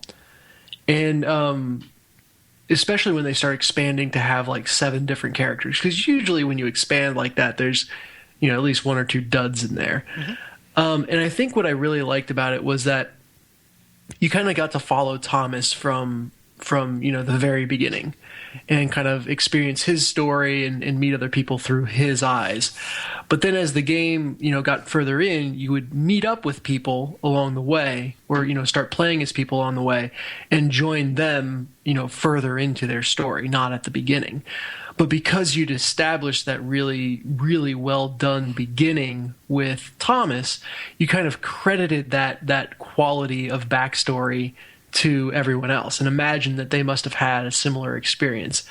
And so it was interesting to I think that's why the multiple characters worked so well, is that there was one really good foundation that kind of showed, okay, here's how someone would start in this world, and then you got to see all these variations on the ways it could play out. Yep, you're right. And adding more things onto it didn't dilute it. And I think that what was great about it is they kept it simple. And like each of the little blocks had maybe like 2 or 3 traits that defined them, and like all the story was in their perceived interactions that kind of mirrored their functionality and how each of them felt like an outcast in their own little way. And like one of the achievements even is called the Breakfast Club because in a lot of ways, each of us is a little bit the average block with okay jumping, the big block that can't jump at all. you talk about this in the easiest terms, right? Mm-hmm. Yeah. I don't know. It is a really good game, and I recommend it. Agreed. And that is everything on my end. You brought it this week, man. Yeah, I know. Yeah. Just making Impressive. up. Making up for those. Well, I'm going to follow you with relative weakness. I played one new game, which was Super Meat Boy, and that I got it in a bundle long ago, and couldn't play it on Mac. There was just something wouldn't start, and I don't know if they updated the game or if one of my system updates fixed it, but I was able to start it this time. So I spent some time monkeying around in there. And it is as brutally difficult as they say it is. Do you have are you playing it on just with your keyboard? With my keyboard, yes. Ooh. See, and I saw the controller recommended thing. I don't understand why they would say a controller is required. Like it's a 3-button game. There is left, there is right, and there is jump. And there's nothing more to it than that. There is a run button, but you should never not be holding the run button. Yeah. So, I've had no trouble. Well, excuse me. I'm perceiving it as brutally difficult, but I understand that it is supposed to be brutally difficult, and I'm having no more trouble than anyone else is having. But I could be wrong.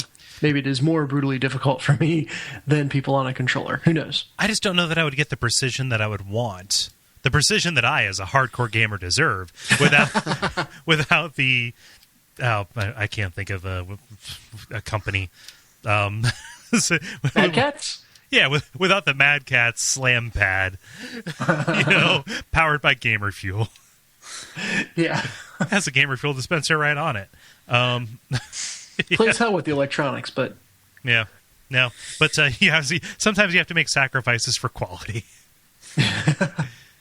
Yeah. So the controller thing, I think the controller, needing a controller is totally a thing in some games. Like Castle Crashers is a great example. Although part of that might just be the port and not really customizing it for a keyboard.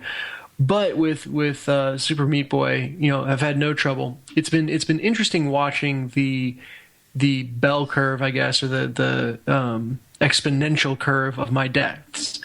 Because the first 10 levels I died maybe once in all 10. The second 10 levels I died maybe an average of once per level.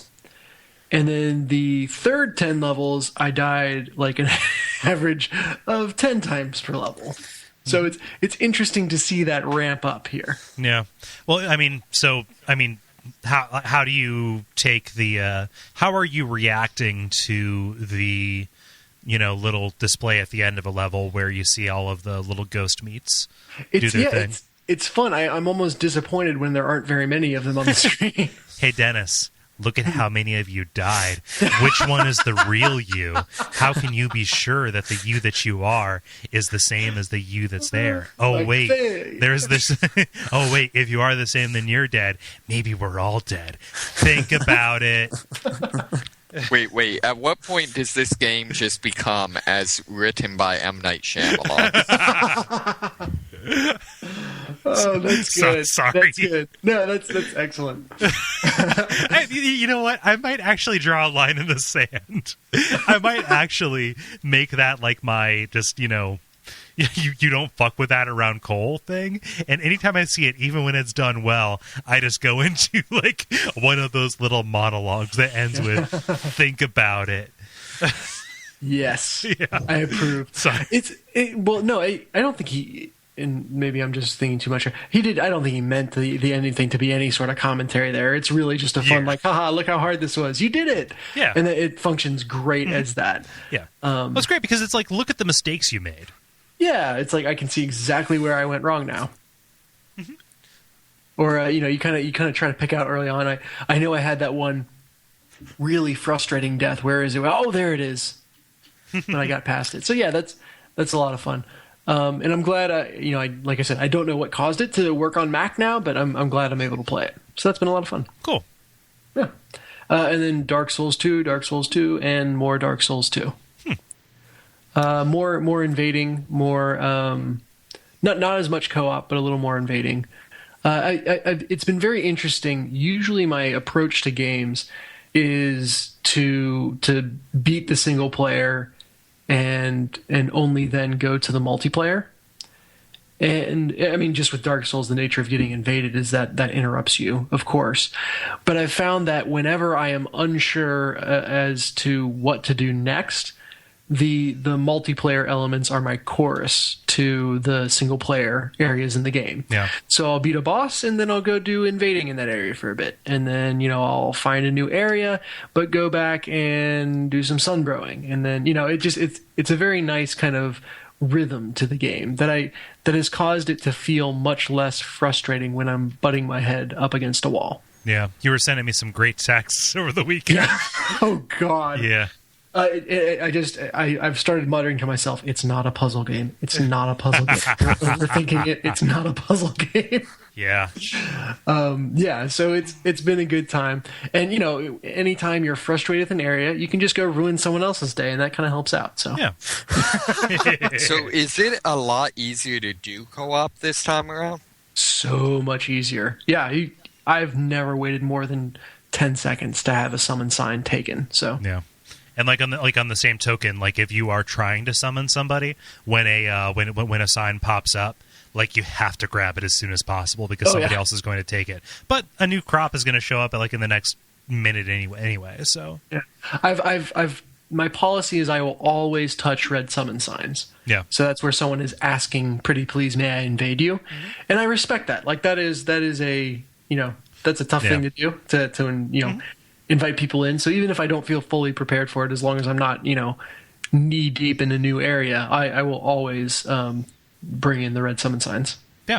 And what is the what is your feeling? Sorry, we need this not to be the Dark Souls cast. What's your feeling on, like, how much do you try at a boss before you summon someone?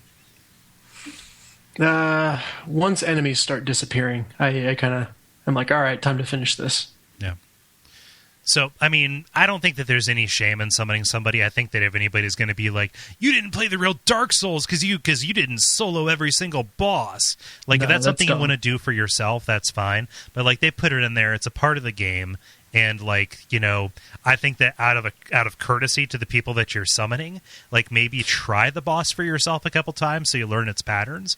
But then, like, when it becomes go time, like, it's up to you to decide if this is something you want to, you know, take yourself or not. And there are certain bosses, you know, like, they change the structure of some of these enough where it's not one big thing that you're fighting, but a bunch of little things. Mm-hmm. And so, like, there are encounters that are, you know, unquestionably designed to have people in there with you. Yeah. I just know, Grant, I guess I did the NPC summons in the previous game. Mm-hmm. And I know both the gargoyles with the first bell and the butterflies or butterfly were both trivially easy with summons. Mm-hmm. Well, yeah. Which I think ultimately is a good thing. It's just up to you to decide, really. I mean, you know. Just a total inside joke for Kole, but with the gargoyles, you know, what's worse than one pyramid head? Two pyramid heads. Yep. Oh, man. Or 6. Yeah. Oh. Yeah. The final thing I'll say about Dark Souls 2 so far is guard breaking is my freaking power move. Oh, yeah. Yeah. Like that, and nobody gets it. I've won so many invasions or beat so many invaders just because they don't understand how guard breaks work. Mm-hmm. And it's like, okay, you idiot, I'm going to end this thing in 5 seconds because I see you turtling up, and 1, 2, 3, there we go. Yep. You're done. And it's fantastic because in Dark Souls 1, you had the same kick pretty much, like, no matter what. Whereas in this, like, that actually becomes another, like, you know, you guard break differently with a short sword than with a halberd, right? Yes. Yep. And so, like, that becomes, like, a part of, you know, like a part of your calculus for deciding which weapon you want to use. You know, like, is this part of the moveset that I want to use? Yeah. Yeah, absolutely. So, yeah, that's there will not be a week anytime in the near future where I haven't been playing Dark Souls 2. So this has been Dennis's weekly Dark Souls 2 check-in. Yeah. I like that there's a theme song for it. Well, we talked about audio branding, right? Oh, yes, we did. Yeah, it was in the pre-roll, though. We were talking about Roombas. Oh, yes. Oh, man. David, how about you? Yeah, I've been playing a couple of things, although both fairly small. Jala gifted me for my birthday Mercenary Kings. Okay. So I've been playing around that. I don't know if you've seen it. It's basically like graphically, it's kind of Contra style graphics. Although I've been told that the actual gameplay is much more similar to Mega Man in that it's like a 4-direction shooter. It's like Metal Slug, is what it is. Yeah, that's what I meant. Not Contra. Metal Slug. That's what I meant. Yeah, Mega Man is only one directional, so you can't control the direction that he shoots. Oh, I thought you could shoot like down, up, and to both sides. Nope. Okay. Well then. Well, you can shoot to both sides. You just have to be facing the side that you're shooting. Right. Fair enough. It's. I don't know. The game is great. It's got a ton of personality just in terms of the animations and there's not a lot of voice acting, but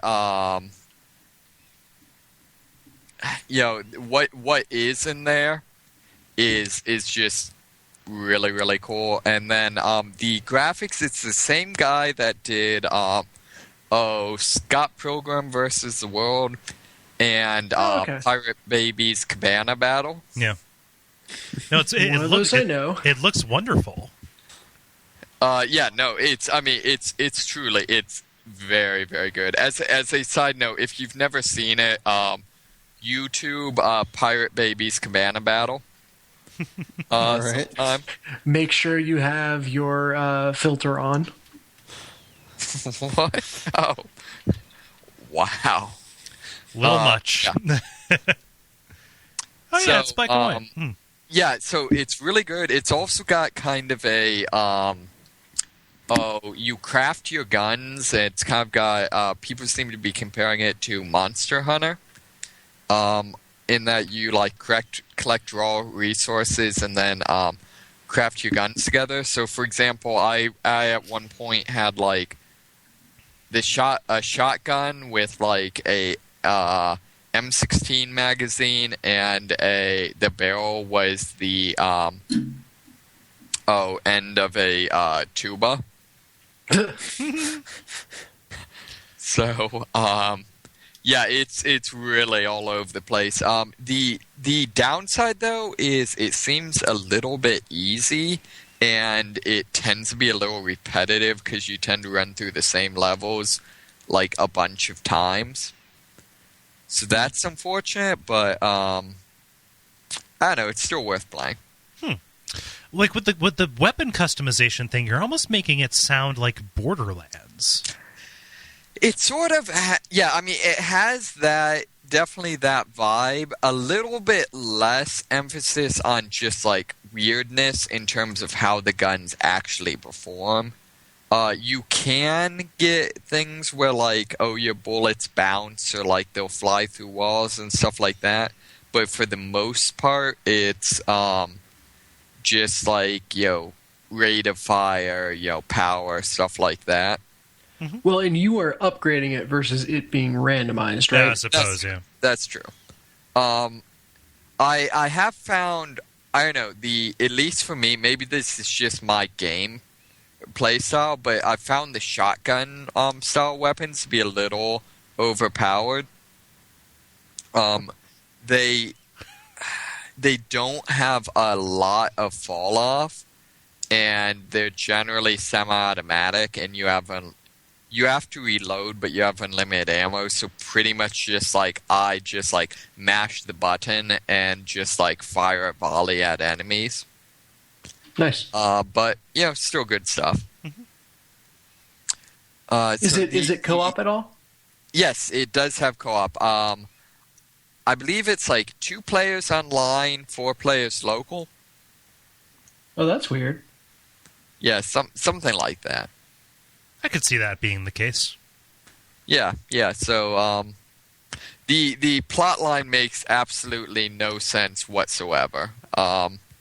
You're on this island trying to stop some evil baron who is researching the power of mandrakes, which allow him to grow. Scream people to death. Well, apparently they allow him to grow an army of soldiers. And also apparently one of your scientists discovered the mandrakes, and both of the player characters you can play as, she raised them from the dead using these magical science powers. Is it metal? Yes, it is metal. Magical science powered by mandrakes to grow clones? Come on. Wow, this has been a memey couple of episodes. Think about it. Defenestration. Nope. Oh! Pulling the plug right now. This has been... Yeah. Yeah, no, I'm curious about it. I'm going to put it on my wish list for right now. By the way, be careful when adding things to your wish list that you add things to your wish list that actually work on your system. Yeah, that's important. I've felt really bad having to go to a couple people who have given me gifts and been like, "Hey, thank you. I can't use this." And I should probably clarify my wish list policy. And it feels kind of shitty because I know that people who listen, friend me and see that, and I've gotten gifts for which I am incredibly appreciative. Just it's not Yeah, it is a cool thing that people go out of their way to do. However, I do not add games to that specifically to have people buy them for me. I add them so I get notifications when they go on sale. Yeah, that's really nice. Yeah, that is really the extent of it. So me saying, "Ooh, that'll go on my wish list," is really just me saying, "I will buy this when it goes on sale because I will get an email." Yeah, you have a compulsive need to make lists. Well, yeah, and I'm ordering this right now because it actually does need to go above Assassin's Creed 3. But I do not think that I want it more than, say, Rust. Or Nidhogg. Yeah, fencing game. Fencing game. All I'm saying is be careful what you wish list for. That's so dumb.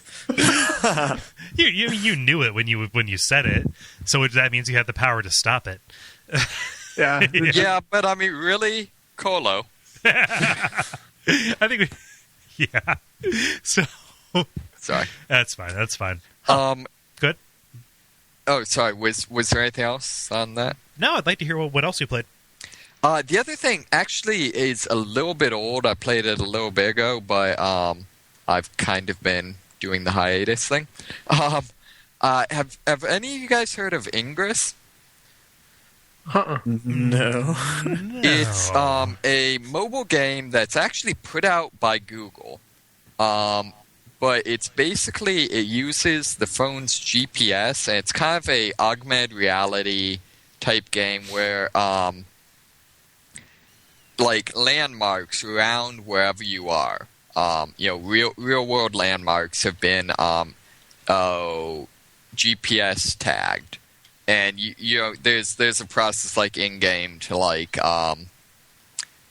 to request new GPS tags. Okay. But if you're in a big city, most of them, most of the big ones will be. So like here on campus, like the zoo is tagged. I think like one of the hospital buildings is, most of like the monuments on campus are. And basically what it is it's like a sort of like capture the flag / like, marking your territory type thing. Like a King of the Hill kind of thing? Yeah. So basically there's two factions, and, there's this whole like weird like pseudo-cyberpunk backstory, but basically what it boils down to is there's two factions, and you're trying to take over these points, and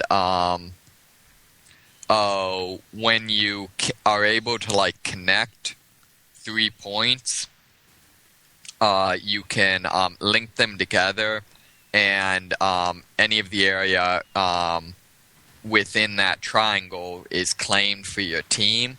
Oh. And then you get a certain number of points, which is basically proportionate to the population density within that area. Oh, wow. Yeah. So the idea there being that, like, I could, like, go out to the middle of nowhere and, like, capture some huge swath of land, and probably no one is going to come after it. Mm-hmm.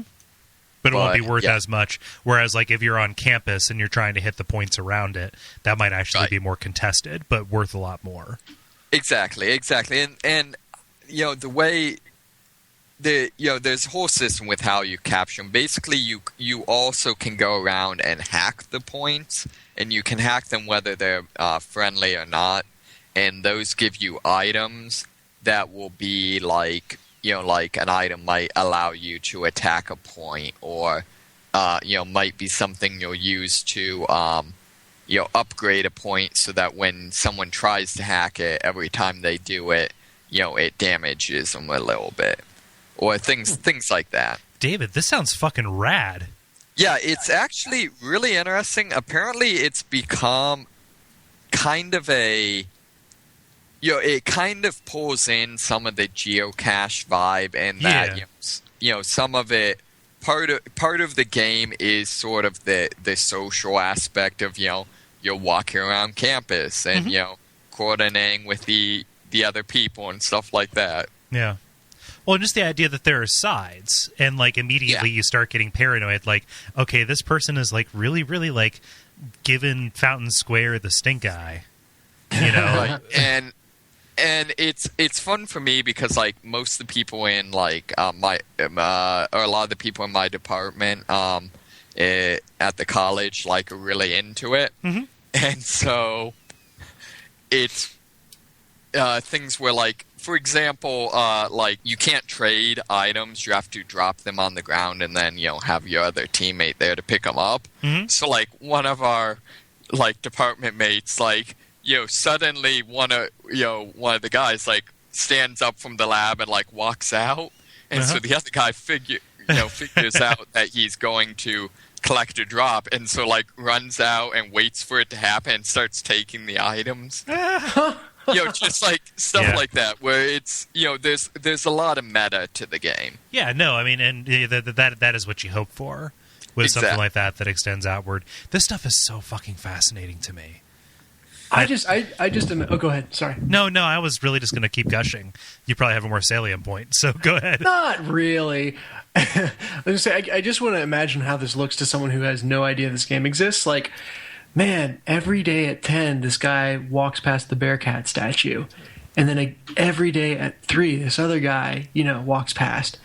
But the intervals have gotten more frequent, so now one of them is passing pretty much every hour, and checking in here. What the hell is going on? I can say from my experience doing geocaches, which is like you think you look like a terrorist, but like nobody's paying that much attention to you. Sure. This imagined person I'm describing is sitting on a bench next to the Bearcat statue 24 hours a day, 7 days a week. So no, like the imaginary person that you're describing is Mrs. Kravitz. Yeah. Agna! There's a strange man who's standing by the statue. Oh man, 1960s reference. High five, guys. Kole. Kind of to give some of that idea, my favorite is the game doesn't check Z-axis. Okay, so are you saying the Z-axis as in depth, or are you being a German saying the axis? It does not check Z-axis. No, no, as in height. One of the best things is it doesn't check elevation at all. So one of the points is in the library we have this. It's a statue of a like robotic triceratops with a helicopter propeller. As you do. Yeah, apparently it's supposed to like talk about how awful war is by showing how awesome war could be. We could be doing better. Is that the message of this? I'm not sure, but there's a parking garage below it. So I've learned that, like, on my way to class each day, I can just, like, walk into the parking garage and, like, capture the point from below. That seems to be almost entirely against the spirit, though.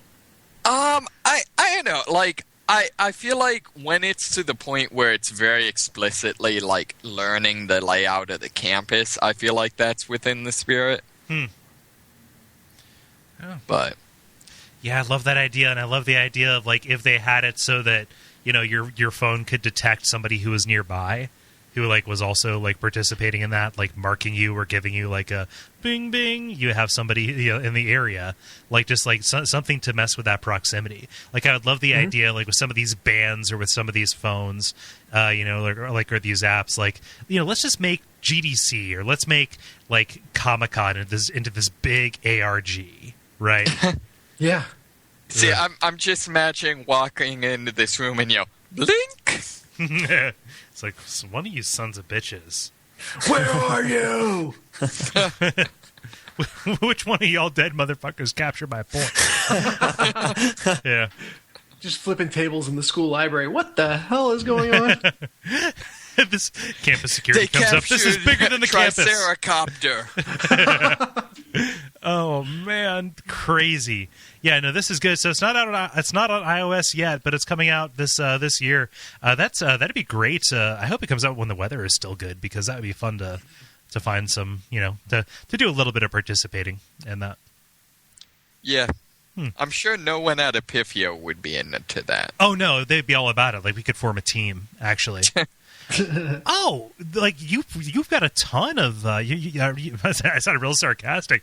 Ben, you've got a ton of landmarks in Las Vegas. Yeah. This would be right up your alley. But, like, no, you could probably, make that into a thing, having never been to Las Vegas. What do you mean? No, everything is a landmark, sorry. Yeah. Since it's not desert. No, just kind of like, I would say that like the points of interest per square foot are really high in Las Vegas compared, and it's like the parts of Las Vegas that you see a lot of the time compared to other places, right? Maybe. I have a very low value of the city in comparison to most people, so okay. I don't know. Yeah. I'm biased. Yeah, I'm excited for when this comes out for iOS because I'd like to give it a little shot. It'll be an adventure. We'll set up a team and we shall conquer the natty. Yeah. Cool. You guys want to button it up? Let's do so. The credit. All right, so thank you, everybody. That was the 56th episode of The Level. We really appreciate you sticking around and listening. We enjoy doing this every week, and we like having you. So things you can do, going to keep this brief. As we mentioned before in the multiplayer, we have a Facebook page where discussion happens. That is facebook.com/thelevel. iTunes ratings and reviews are always appreciated. There are other shows on the network, and if you would like to, help us out monetarily, that is Duckfeed.tv/tipjar. Use the Amazon link there, and that helps keep the lights on. This has been a record, not this, but March was a record month for the show, and I would like to thank everybody. If you are new, let us know how you found us, and if you want to help continue that growth, go ahead and tell a friend. Say, hey, there are these guys. I have no idea why they're talking about video games, but people seem to like it. Yeah. And as far as, I'm not going to name every other show on the network, but one that always needs love is Abject Suffering. Check out the Duckfeed.tv SoundCloud to see a little excerpt from the most recent episode, which is one of my favorite moments in podcast this year, at the very least, from the Body Harvest episode. Am I missing anything, guys? I think that's it. Cool.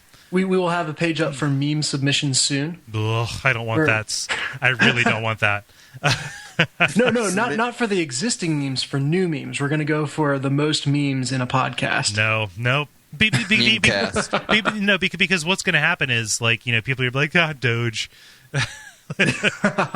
Because it's unclear. Like, which, you say that, but we did spend a significant amount of time doing Doge jokes a couple episodes back. Yeah, we did. It might be our wheelhouse. I don't know. So, I am Kole Ross, at Kole Ross on Twitter. I am Dennis Furia, at DFuria on Twitter. I'm David Moneysmith, at Moneysmith777 everywhere. I'm Ben Merkel, at Kole. Damn it! You scooped me. So until next time, just remember, Kole, think about it.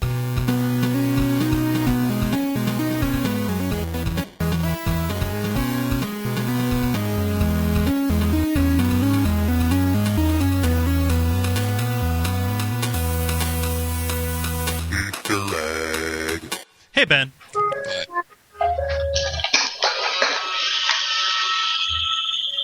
What is that? I spilled my dinner, and so Roomba's helping me out. Oh no, your poor dinner. He's hungry. Have you named it? Not yet. I'm trying not to get attached.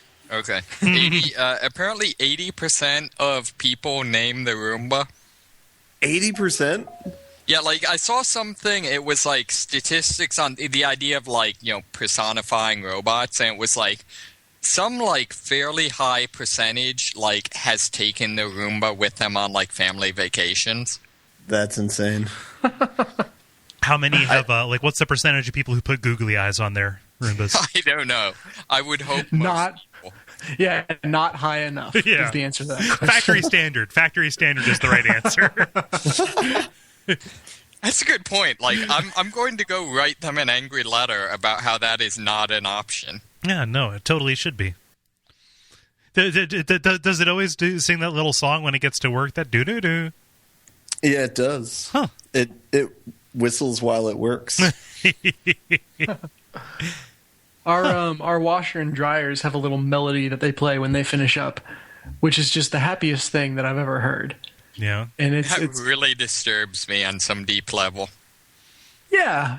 I'm not sure who the first person was like, I know, let's have it sing a song. But it's one of those ideas that it had to sound crazy until they actually did it. And then it was really cool. It makes you feel really happy. Then people started putting googly eyes on their washer and dryer. Ben, is your Roomba with you right now? And are you going on and off of mute? I am. That's what I'm doing. I didn't want to Roomba up the podcast. So it sounds like you're standing next to a jet engine.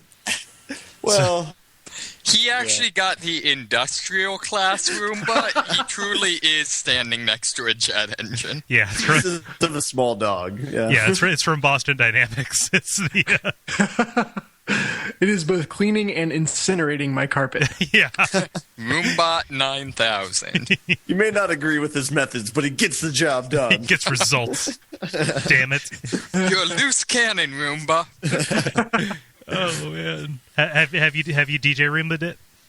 Not yet. Yeah. I want to attach a knife onto it and knife fight. Wait, what's that from? Is that something? I'm pretty sure I've seen pictures online of a Roomba with a knife taped to it. Roomba knife fighting. Yeah. So it's a lot like hobo knife fighting. You like throw some food on the ground in between them, and they fight over like vacuuming out. If I had a Roomba, the temptation to like feed it Skittles would be tremendous. Here you go, buddy. Just Roomba taste rainbow. Yeah. No, that would be an amazing, like, if I ever needed like some quirk just to convince someone that I was like an eccentric madman, that would be awesome to just like keep a bag of Skittles and do it like you know the same way with the dog, like here boy. No. Okay, so a couple times every day you take your Roomba for a walk, which entails leaving a trail of Skittles, leading up to a window so he gets a nice view of the outside, and then he goes about his business. Wait, so what you're actually saying is that Roomba is E.T.? I guess. Huh. So, thinking of Roombas, we had a toy robot when we were little that was very much the same thing. Like it would just roam forward until it bumped into something and then turn and move. And it had 3 buttons on it, and each would play a different sound, right? And we loved this toy. We had it for probably a year. And then we figured out, after having it for a year, that if you push 2 of the 3 buttons at the same time, it would create an entirely new sound. And it wasn't just the 2 sounds on top of each other. It was like some completely random other thing. And that was the most amazed I've ever been as a child. It was like, everything I know is a lie. Whole new worlds of possibilities. You're walking around hitting 2 buttons on everything. Yeah. They hated me in elevators. Yeah, no, you hit 2 buttons on the microwave and it turns the food cold.